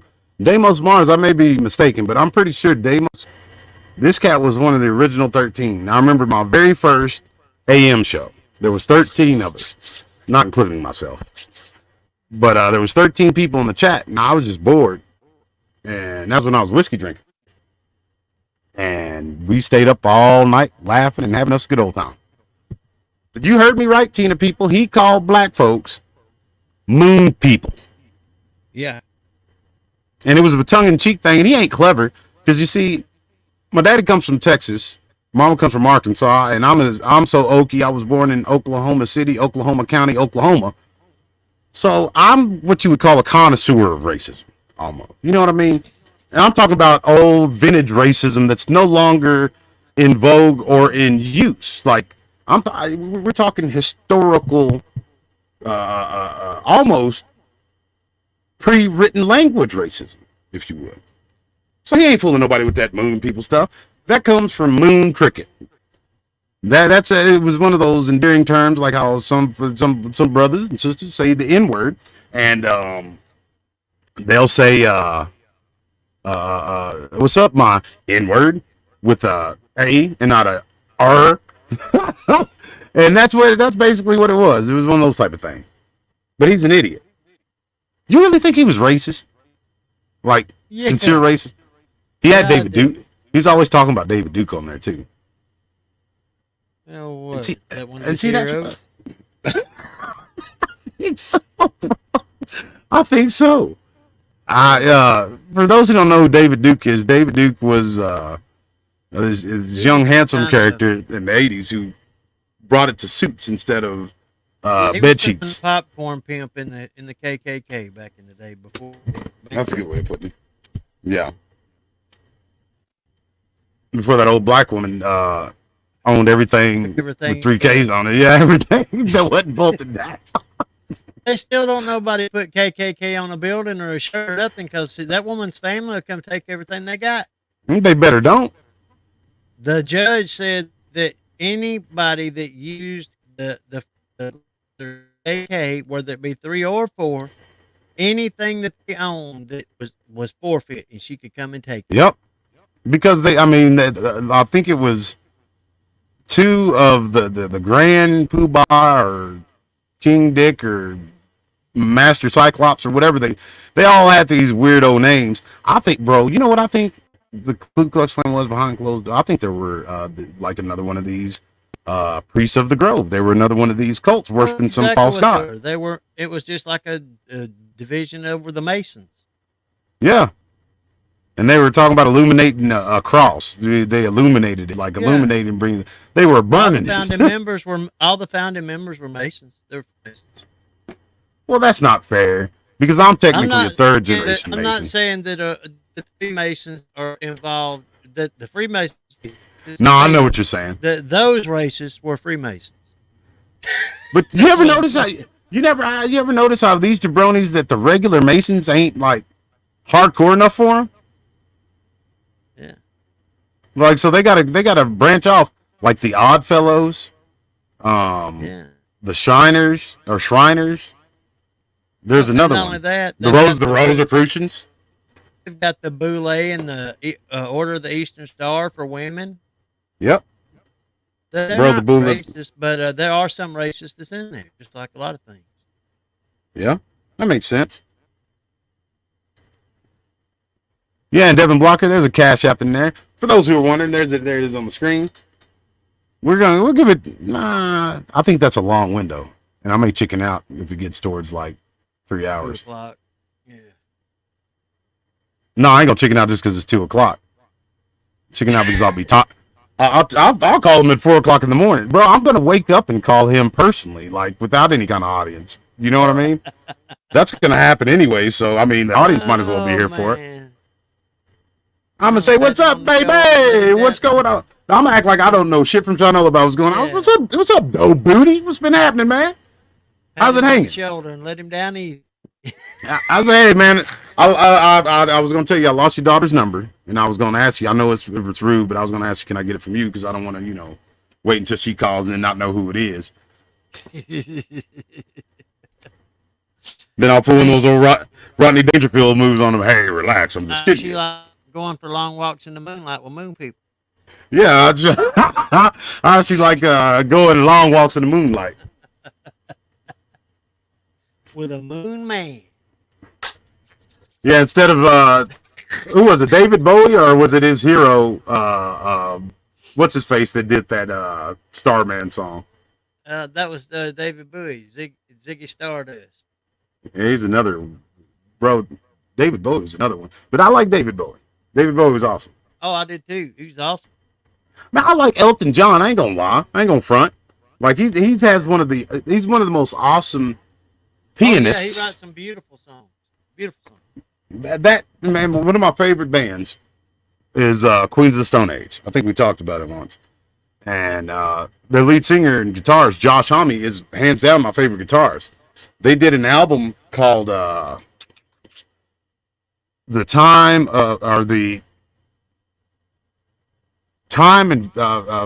Memory or something like that. Or Vampire, I forget the name of it. What was the name of that album? I don't know.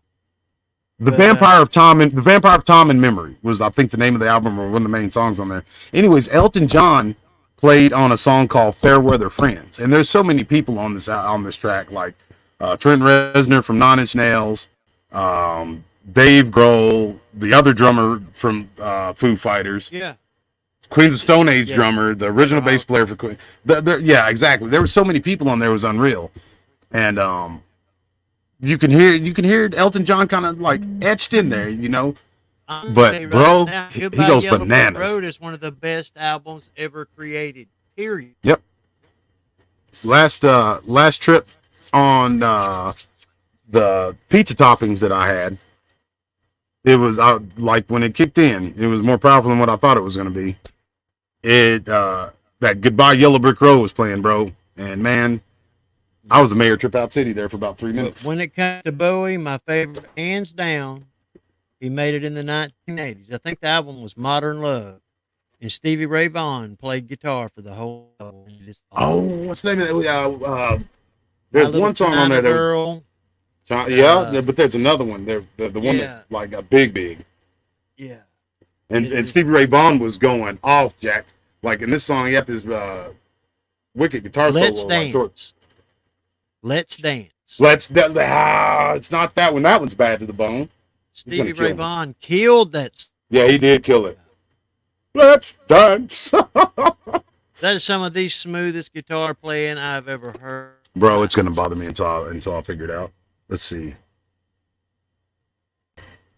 I'll tell you what though. He just gets all in on it. My favorite one, I don't think was on any album. It was on a live album that Nine Inch Nails put out, but it was his rendition of a song called Reptile that Nine Inch Nails put out. And it was when because when he was older, he had that kind of high, springy voice, but when he got older, he got that lower, more melodic voice. Yeah. And applying it to that specific song, bro, savagery. Oh yeah. And I'm Afraid of Americans. He did on that one of his last albums. He did that Trent Reznor doing backup in the music actually for it. It was just different. And you're right, bro. He was into some dark stuff. He was into some dark sisters too. He loved them. He loved them sisters. Like what? 3 or 4 of his wives were all like these black British supermodels. They all look the same too to me. Yeah, him and Mick Jagger passing them around. You know what? I heard a crazy story. Oh shit! Devin, call my bluff. Well, folks, I'm a man of my word. I feel like there should be some sort of like, and for all who don't know, I'm about to call Doe Booty. I feel there should be some sort of a lead into this. Like some music or something. You know what I mean? Yeah. You've built it up to such a I have built it up. You need a montage. That's what you need. Yeah, a montage or like some entrance music for it or something. Yeah. I know the perfect song, that Goodbye Yellow Brick Road. Eye the Tiger. That's what you need. I would make one, but I want to get this over with before I lose my nerve. Because he's probably gonna give me a good cussing. Let's see, Doe Booty.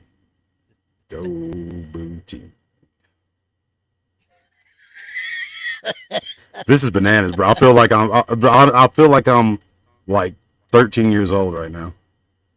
You feel like you're stepping up to the line at the Olympics, and you know it.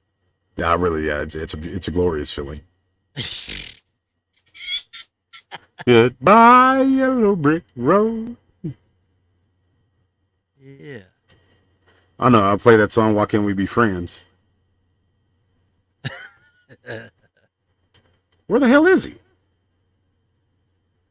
He ran away. No, I renamed him Doe Booty Nagamaga for some reason. Whatever.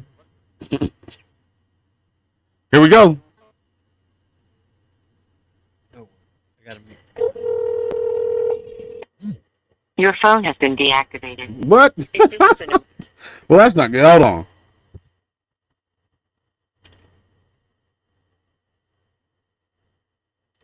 Was that the show? Here we go. Or his personal number?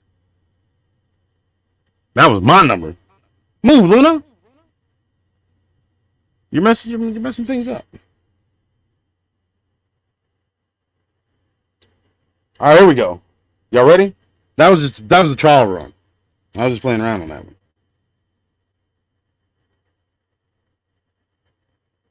Bro, he's probably gonna call me the N-word. You realize that, right? I would die laughing. Bro, I would literally use the bathroom on myself. I wouldn't laugh. I'd try my best to not to. I would laugh. I'd have to, or I'd use the bathroom on myself, bro. my stomach's going blah, rah, rah, already. Hey, just ask him. Say, have you got Prince Albert in the can? Well, you better let him go. Which had one of those? One of those little horns of clowns. Oh man! All right, folks, y'all ready? Oh yeah. That old '70s slap bass porn music, huh? Get your mind out of the gutter, cussing. You're part of the kingdom now.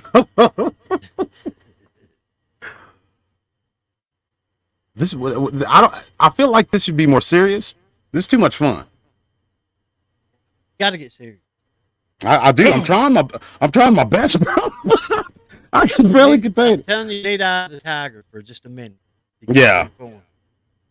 Eye of the Tiger. Oh, that Hearts on Fire song. Hearts. All right, here we go. All right. Game time. For really real.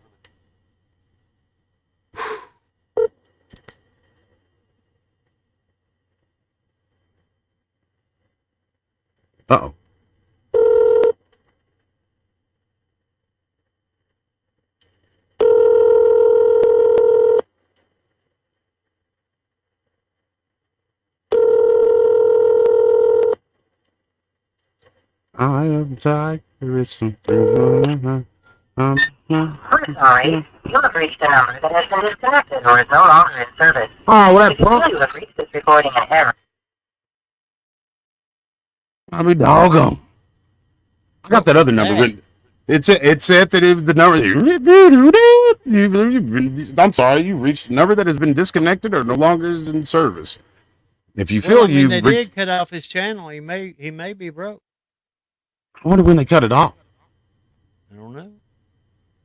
He might not have been able to pay the phone bill. You see?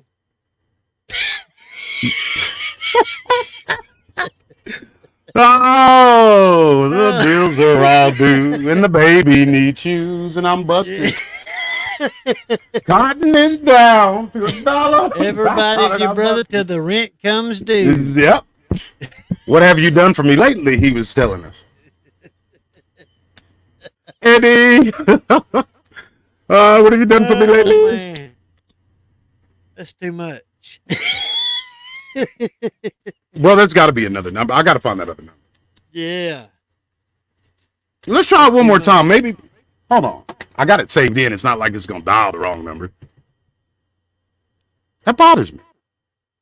Oh, goodness. Now that I got all hyped up. Bothers me that man's still breathing.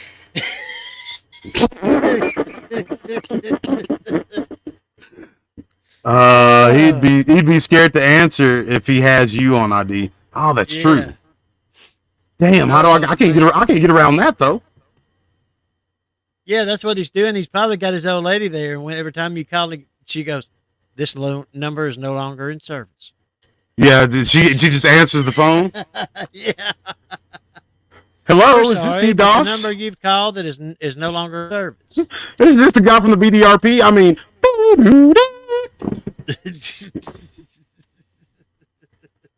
I feel defeated now, bro. I want to have. I do. I know I've been robbed. I mean, I'm sorry, Devin and Steve. I mean, I feel like I let y'all down. But I'll tell you what.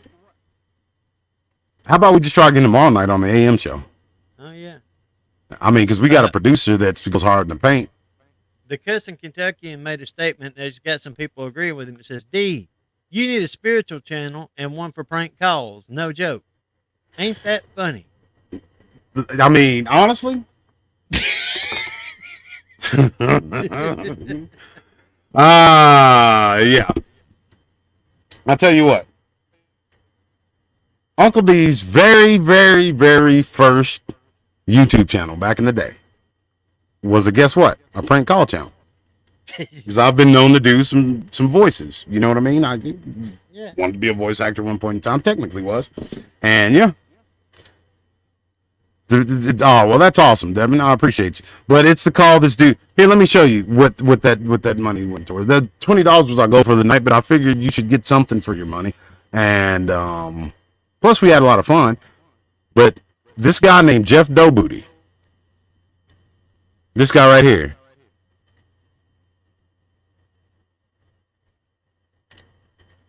that's where I'm going to stop you, Mr. Gematria. Nobody ever needs to rewind and ever needs to re-listen to anything he's ever said, except for research purposes.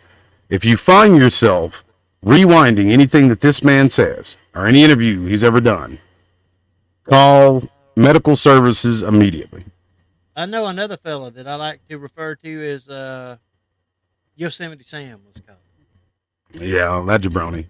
And yeah, yeah. I guess you could consider those prank calls. Technically, it's in the same nature of.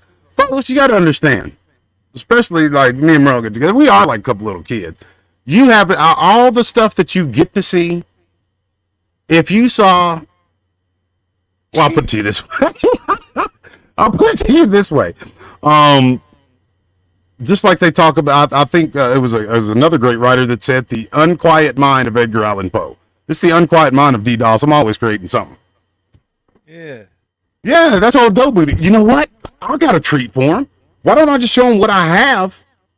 It's got cuss words in it, though, that I didn't blank out. Yeah, you can't. Yeah, folks. I'll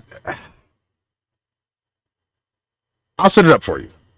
Yeah, you have to clean that one up a little. Yeah, I have to clean it up because I mean it's got like pretty heavy duty cuss words in it. I was going to go back and blank them out, but I'd rather have a blanked out cuss word than a substitute for one. You know what I'm saying?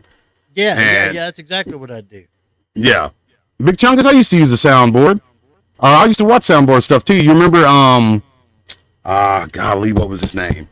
He's from Oklahoma. He's from Stillwater. He built pole barn buildings. Well, I appreciate that, Steve-O and Devin, everybody else. Now, do you understand you need to set up a PG-13 channel now? This is a PG-13 channel. Yeah. Yeah, we got that part covered. Even on the rated R Christian. Yeah, we got that part covered. We need the rated R Christian part. Because, like, folks, this is the thing about it. People think because you take on the yoke of Christ, you become part of the kingdom, that you lose your sense of humor and you lose your personality. And it's shameful to say, but I stopped cussing for 5 months when I was in prison. And it's all I can do to get through 5 sentences without a cuss word. I mean, I grew up in the military. I was the only male that's went in the military family. But I didn't cuss in front of my mama, which proves I can do it. And I didn't cuss in an environment that draws that out. Frank Garrett. Now I know this big Chungus. Chungus, I wish I was on the actual YouTube portion of it. I'll give you a wrench just for saying that. Frank Garrett and Frank Garrett Construction. Bro, I used to fall asleep listening to those prank calls and laugh myself to sleep. Yeah. Then after he passed away, they started using his soundboards to call his neighbors. It was savage. The FBI got involved and stuff. That makes me think of the one on Jeff and Bubba or whatever it was. The guy called a house moving company, right? Yeah. And was asking him how much it would cost to move his neighbor's house. And they said, "Where's your neighbor want to move his house to?" He said, "Well, it don't really matter, just wherever. I just want to know how much it costs to move my neighbor's house." And we'll have to talk to your neighbor about this. And no, he don't need to know about it. It's a surprise. Exactly. Bro, do you remember the Jerky Boys? Oh, yes, I do. That was Bro, funny. the Jerky Boys were like, I remember, they came on USA. Yeah, I remember that USA Up All Night. Yeah. They played the Jerky Boys, some of their cleaned prank up version. Bro, that USA Up All Night, my mama would have beat me to death if she knew I was in there watching that mess. Yeah. And then threw me in an insane asylum. And when I got out and I had a clean bill of mental health, she'd have beat me to death again. They were playing. It was hardcore, soft pornography, basically. I don't know how they got. I don't even know how to explain it. But I remember one time because it came on. There was a show called Duckman that came on. Another mad show full of madness. And Duckman, it was the first time I ever saw that USA Up All Night because I was probably asleep by then. And that USA Up All Night came on. It was a bunch of women like moaning very sexually. And my TV was, I'm deaf. I was deaf as a kid. My TV's all up loud, and you hear these girls like, oh, moaning and whatnot. And then like, my parents' room was right next to mine, and I heard movement in there.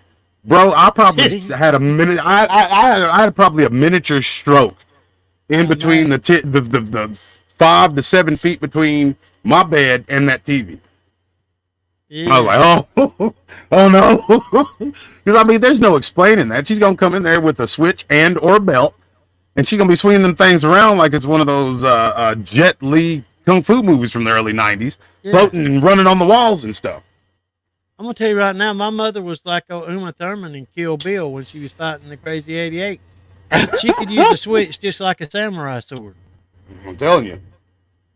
I mean, she'd cut you up with it. Mm-hmm.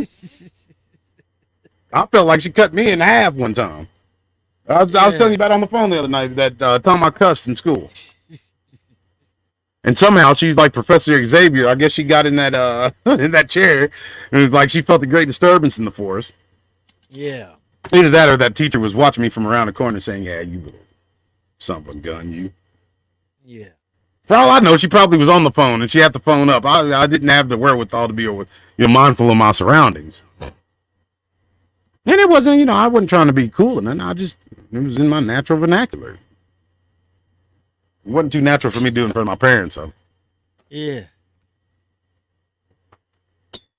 And you know, Scrappy Doo will cuss every now and again.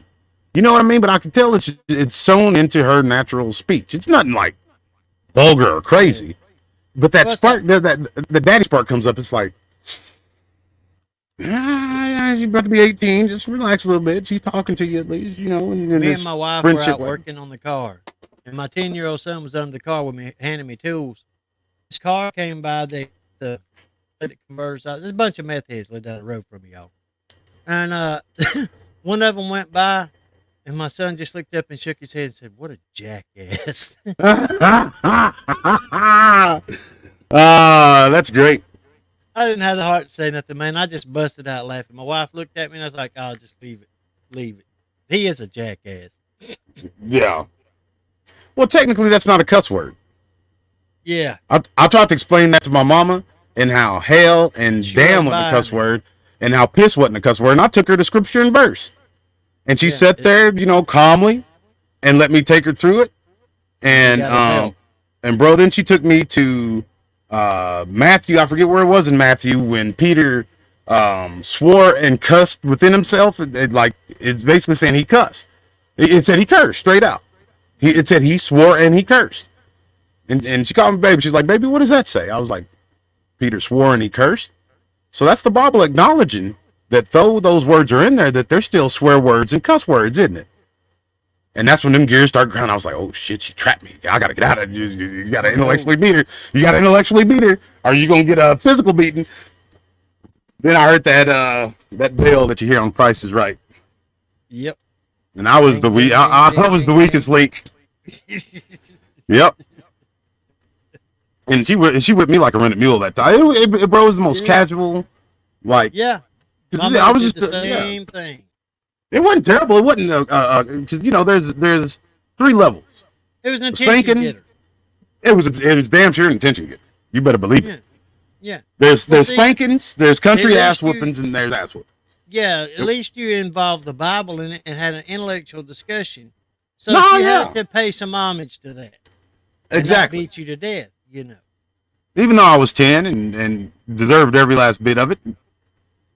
Because I just wanted to find an excuse for cussing because I think she heard me one time. I played crazy to get out of it. You know what I mean? I think I cussed at one of my nephews or something. I called him an asshole. And she said, "Boy, what you say?" I was like, "Hey, I'm home." And I just kept walking. You know what I mean? Yeah. And she was talking, but the dryer and stuff was on. So I just, you know, walked into my room and then climbed out the window. Yeah. And then when I came back later on after I rode my bike with my nephew, same one that got cussed at, I was like, "Cuss words? Somebody said cuss words? What do you mean? What happened? Where was I? What took place? What's a cuss word?" What cuss word did they use? You see, she wasn't gonna really like. What cuss word did they? What was said? Who said a cuss word? Yeah, my goodness. No, I don't know. I mean, where was I at? You said I just walked in, huh? So I couldn't lie. You may need to talk to the side. It might be who said a cuss word. No, I couldn't throw them under the bus either because I'm telling you, man, she was Professor Xavier. Like, you have to be real careful. Under the bus. You got to do it sick. You say might. See, you're not throwing them under the bus, but you're just pointing that way while you're looking at them. See what I'm saying? Oh yeah. And pull a good old 21 skidoo. Look that way, and I'll go this way. Well, bro, after I got done rationalizing and bullshitting my way through that, she said, "All right, well, that's a cuss word, and you saw that in the Word of God, so go to your room, and I'll be in there in a minute." And I was like, "God, no." And I heard my dad talking to her out there, and I heard him laughing, so I figured, you know, oh, well, he's in score one for the home team. You know what I mean? He got me out of it. Wrong again. I think if he would have kept his mouth shut, it probably wouldn't have been as bad as it was. Yeah, you're right. It would. Because he wasn't raising his voice, but she started to, and that's when he got quiet, and that's when she came in there and gave my ass whooping. Yeah. Because it was his fault. I mean, every other word out of his mouth was a cuss word. Oh yeah, yeah. An old paratrooper singing songs while they jump out of planes about glorious ways to die. Yeah. Yeah. My granddad was a staff sergeant during the Korean War. Believe me, I heard plenty of cussing coming up. And my construction worker, and I was a construction worker. Yep. You roofing can't hardly houses. get out of you when it gets in that deep. No, but I mean, they were military men, so it was interwoven into their natural. I mean, that's who I spend a lot of my time with. You know what I'm saying? Yeah. Because I mean, I figured it was my dad, Devin. I think it was my dad because I've caught myself doing the same thing when Scrappy Doo was a kid. She didn't cuss or anything, but she did weird shit. You know what I'm saying? Like she's the world's greatest she's a hide and seek champion. Like she would hide in the most. There would be a basket of clothes sitting in the middle of the floor that's been there all day, and you'd be looking for it. And she could sit there as still as a samurai for an hour at like 3-4 years old. And the only way you'd hear it is if like you start calling people and she started giggling. Well, she did this one too many tastes for the wife or the ex-wife or whatever, and she was mad about it, and rightfully so. But I was like, no, that's my baby. I don't want her to get no spanking. It was kind of funny too. And I talked to Blue Street. Then she was like, well, you probably taught her to do that. And I was like, you're probably right. So I will bear the brunt of this ass whooping. That didn't stop it. Bro, she somehow, little escape artist, mother-in-law lived right next door. She got out of the house where the locks were too big, and we lived in the country, of course, so it wasn't that big of a deal, but still. She somehow climbed the Empire State Building to unlock the locks, plural, move the chain, unlock the door, walk next door to her grandmother's house, crawl through their locked doggy door, close it and lock it behind her, and hide in her house for half a day. They found her in the towel, like one of those deep towel closets that you have that's like a half a closet in the bathroom. She was in there with her flashlight and her Dr. Seuss books asleep.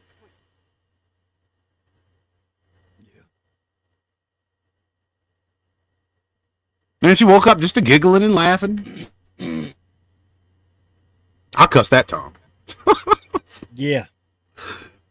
My middle boy did that about a year ago. He went in that bedroom and went to sleep and he covered it up with the cover, and I was running down the road looking for him.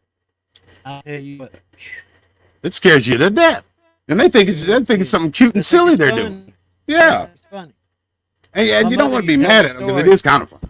My mother used to tell a story about when I was little that I disappeared one time and she was going crazy looking for me. And then she heard me giggling and walked around the house and found me there hiding in a bush. And she had to beat me for that. Well, shit, yeah. See, I was a reasonable young man. I wasn't doing nothing out of the ordinary that was going to get me any undue ass whooping. It just wasn't going to happen. I didn't think it was. I thought we were just playing hide and seek. Yeah, well, you wasn't. Yeah. Yeah, you're right. What? Told you about the time I was busting out those windows next door like a Momo. Yeah. Yeah. Then I quantum leaped back into myself 3 hours later when my daddy told me, I better not find you busting the windows out there with them dumb kids. I was like, no, Dad, they're dumb. I'm not going to do that. A few hours later, here I am. Like Nolan Ryan pitching them through there. Yeah, you got to love that. Yep. And to think, man, I'm a great uncle now. Did I tell you that? Yep. One of my great niece and her fiance or whatever he is just had a kid. And it's weird to me, bro. Time marches on. But I'm not yet 40. And I can say great in the lineage of my family. I don't know how to tell. I'm excited because, I love kids. I love that, I'm big Uncle D.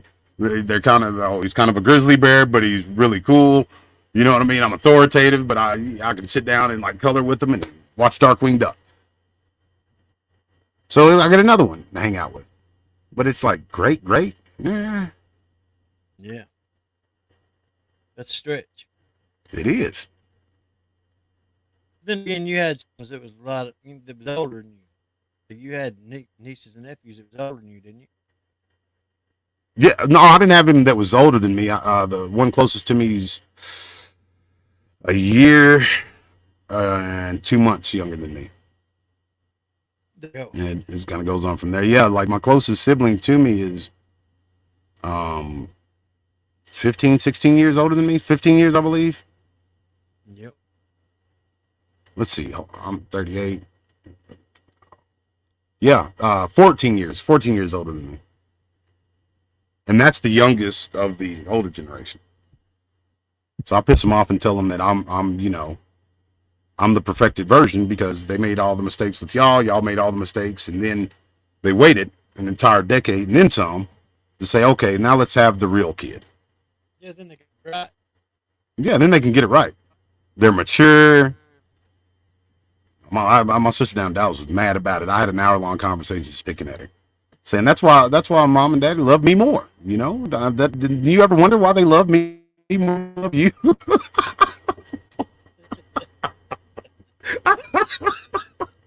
Oh snap! Oh, she's loving that, I'm sure. No, bro, she was frothing at the mouth. She hung up on me about 8 times. Oh Lord. Then I think about that, man. We laugh and have a lot of fun with this kind of stuff, but bro, the world we grew up in, it'll never be seen again. These kids won't know what it's like to answer a rotary dial telephone or even to make a call on one. Nope. When I was a kid, we still had party lines. They said what? On the house, every house on that I lived in a different ring. And everybody could listen to everybody's phone call. It's called a party line. No, you do got a few years on me. You got one of the ones where you would pick it up and like dial 2 numbers or something, and then the lady would come on and say, how can I connect your call? And then you'd give her the name, and they'd put the... You're not that old. You weren't alive in those days, were you? I'm 52, and yes, they had party lines when I was a kid. That's wild. Probably over half of the roads, if not most of the roads, and some were still dirt when I was a kid. Now, I'll give you that one. The road to our house, which is a middle class, upper middle class neighborhood when I was growing up. I seen an old picture when I was on one of those 4-wheelers that you put the battery in. It makes the kid think that he's doing something spectacular. What do you call them things? Power machines or whatever it's called. Yeah, something like that. Anyways, I looked in the back and I was like, man, was it snowing or something? Because it looked like the dirt was just washed all over the road. No, the road had not been paved. Yeah. And it was still brick. And, the brick had been taken up. Who knows what these hillbillies around here were doing with it? Building houses out of it, I guess. Probably so. Power wheels. There we go. But yeah, that's... Cousin Kentucky said party lines died in the 90s. Yeah. It was the late 70s. They like 79, 80, and we still had a line. Was the party line the same as the switchboard where they were like, where the lady would call, how can I connect your call? They got to where when they punch in the phone, they would punch another number behind it. But it used to be with the switchboard. Why did they do, what's the point of that? Well, everybody on the house, they didn't want anybody answering. My phone, it was one ring, pause, one ring, and a pause. If the neighbors got it, one, 2 rings and a pause. 2 rings and a pause. And then my grandmother lived down the street. Hers was like 4 rings and a pause. And you knew house was picked up by the number. But Miss Henry used to. Everybody. That sounds like a bunch of madness. I wouldn't want nothing to do with it. I had my own number as a kid. I thought I was shitting in high cotton too. I didn't know my parents got it for free along with theirs. An extra number or some stuff. They could pick up the phone and just punch like 1, 2, 3 or whatever, and it would ring that person's house. That's crazy. Another thing these kids will never see. They'll never be able to go to a park in any American city that I'm aware of and just walk into a telephone booth, close the door behind them, dial 911, leave that phone off the hook, open that door the same way they closed it, and take off running. Yeah. Yeah. They'll never get to experience that adventure. If they're calling a bomb threat at the local school, they'll actually know who it now. Back then, you do that from the payphone, and they'd let school out, and everybody go swimming. Exactly. Those bomb threats, bro. I think that was the last little bit of an era, because I remember having a pager when I went to high school, and then the next year I had one of those little block phones that, you wasn't doing nothing off that but making phone calls. People would text me on that. I'd give them a good cussing. I'm not about to sit here and go through the entire alphabet for every letter that I need to put in here for this word to say hi back to you. You call me. Step aside if you're at work or something. Yeah. I spent more time on that snake game than I did trying to text somebody. Yeah. Or Tetris. Yeah, Tetris on your phone? Yeah. Oh, it was shit. a cheap out version of it, but yeah, the Mono kids had Tetris on them. I didn't have Tetris. Not that I remember, bro. I would have probably not graduated high school if I had Tetris on my phone. Yeah. Well, shoot, bro. It's craziness, man. It's almost like a bittersweet victory though tonight. I'm still got my mind on dope. Oh yeah. I just knew he was gonna answer that phone. Are they allowed to have rope swings anymore? Well, hell no. They're not allowed to have any kind of. I've not seen even like park equipment or toys or whatever. What do you call them? All the public accesses on the river here where I live. When I was a kid, we had rope swings. They come cut them trees. They didn't just cut the rope out of the tree. They cut the trees down. Yeah, now that you mentioned, they did the same thing I grew up like 2 blocks away from a park, and that was the main GI Joe headquarters. Underneath the merry-go-round was their secret base of operations. All the old sandbag emplacements from the Civil War was down here at this swimming hole with the water bubbles up out of the ground. It's cold. There was a big oak tree there with a swing on it, and the old gun emplacements where they laid up the sandbags and behind them were still. And you could stand sandbags and swing and get some air on that rope swing. They come down there and cut that thing down, and you took out the old sandbag emplacements. That's a historical landmark. They shouldn't have done that. No, they shouldn't have. Now you can't even get in the water. Isn't that sad? But bro, I say, oh, it was some dumb kid. I don't think it was. I think it was the birth of the Karen and the helicopter moms that did that. Some cross-eyed, goofy Momo kid probably didn't let go in time and let go going back the other way and did a face dive right back into the gravel that he started at. And his mom probably cried and raised hell. You're right on that, but that ain't what got this one. What happened? This one was Bob James, the guy that wanted that person. The guy didn't leave to the state. He left it to the people of Alabama and formed a trust that paid the taxes on it every year that was self-perpetuating. So they started getting people to file lawsuits going down there because he wanted the property. They wanted to break that trust. And eventually this guy was down there drunk, starting trouble, and wouldn't move, and was standing there saying, hit me. And this guy said, you really want to hit you? He said, yeah. He said, like the Joker in The Dark Knight? Yeah, he swung off that thing and caught him in the chest with both feet, and it knocked him back over that old cement well and broke his back. Jeez, bro. Yeah, and then he sued the state and finished it off. Hell yeah, he did. I would have sued him too. The tree down. Why? I would say it wasn't the state's fault. It was his fault. Exactly, and that's what I would have put in my lawsuit. I would have been like, of all the nerve of the great state of Alabama to allow these two criminals to be just wandering around anywhere they want to. You got old drunky Magoo here, just standing in front of a rope swing. Maybe he ain't got the will to live no more. I don't know. But then you got this other idiot willing to oblige him. Both should be locked away. I want my money. Yeah. I'm suing you and anybody who looks like you. Yeah, I'll never forget the look on that guy's face. He was going, hit me.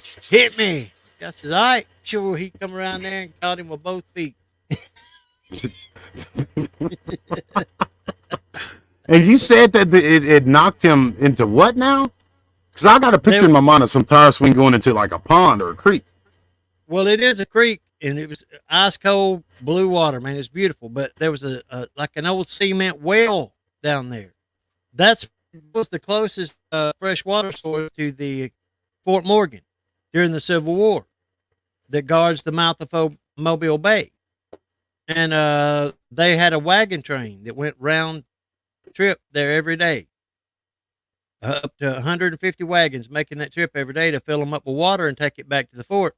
So obviously it was the only fresh water within 100 miles of the fort, and they had to fight over it. And then the fort they were taking back and forth through the whole Civil War. Yeah, exactly. The Northerners would have it 1 minute, and then the Southerners would have it, and they were continuously fighting over the water. And that guy come off there and hit him and knocked him into that old well, and it broke his back. And they both would have been sitting down in Stony Lonesome. Should have been. Old boy would have been laying about. Yeah, he should have been. That's what you call making a nuisance of you. I will admit he wasn't the only one that got hurt down there. There was a kid came down there, and this guy wasn't the first guy neither. But there was a kid. Hell no, he wasn't. He was going to go off that rope swing, and he was going to dive off the rope swing because he saw us doing it. We grew up here, man. We know that rope swing. We're used to it. I told him, I said, "Don't do that, man. You'll break your neck." And he said, "I know I'm doing it." And I told him, "Man, don't do it. I'm telling you, you're going to get hurt." And he went around sideways and dove off that rope swing and dove headfirst into the roots of a pine tree on the other side and broke his neck. We had to jump in the water and hold him up to keep from drowning. He come down there about a month later with halos on his head. Oh, they had to put the halo on him? Yeah, he come down there and he had tears in his eyes. He told us, "Thank you for saving his life." He said, "I should have listened to y'all, man, but I thought I could do it. And, I want to thank you. Y'all saved my life." And I would say, "Yeah, you dummy. Next time, don't come down here. I mean, we live here. Can't you see that?" I wouldn't have gave him no mercy. I would have been like, "You're an idiot, bro." Shit, that dude, he paid for it.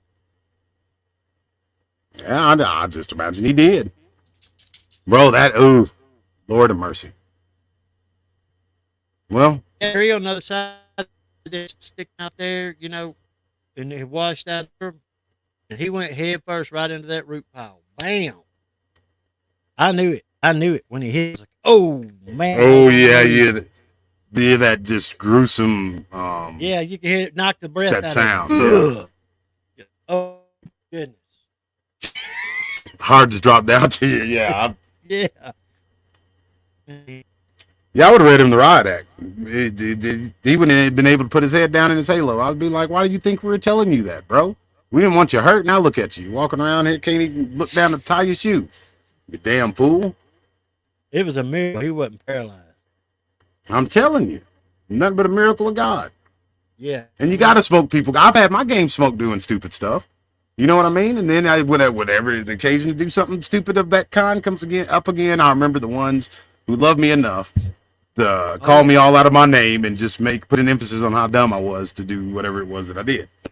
And I'll be like, "Yeah, I don't want to repeat that."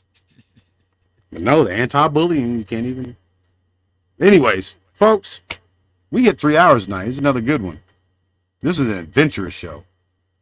Oh yeah. Ladies and gentlemen, boys and girls, I'd like to thank specifically and especially Mr. Steve Wolf and our brother up here, who when he jumped in, he started going hard to paint with us, old Devin Blocker. Him and old Cuss, Steve. Yeah, this was a blast. And how about tomorrow night we have part 2 of the Prank Call AM show spectacular. Somebody's got to have a copy of that dude's number. Somebody's got to. I'll call the police in this town and do a welfare check. There you go. I'll send him I'll send him all that craziness he's said. This is my cousin by marriage, and I'm just afraid he might do something to himself. I would just say, look, this man called into my show a while back, and he got his YouTube channel deleted. And I've been trying to call him. I'm not getting no answer, and all his phone's been disconnected. Somebody may need to go check on this old boy. And he said he's got a bathtub outside. He likes to take a bath in. He said if anybody sees him in there, it'll be the last time they see him because he's gonna drop a toaster in there. So He if you likes see to him, get you a might bathtub full of ice water. ice water and shock the shit out of himself like they used to do against people's will. He's doing it voluntarily. Now, what does that tell you about him? Yeah. That woman, that's the sweet, nice lady, the Palladian woman. She had it right. Like, what's the purpose of him messing around in that bathtub with that ice water, bro? It don't make sense. Well, he's trying to shock yourself back to sanity. Yeah, well, he's doing it all wrong. He left out the electricity part. He's only doing one part of a 3-part step, a 3-part little procedure. Yeah. I'll help him with the rest of it.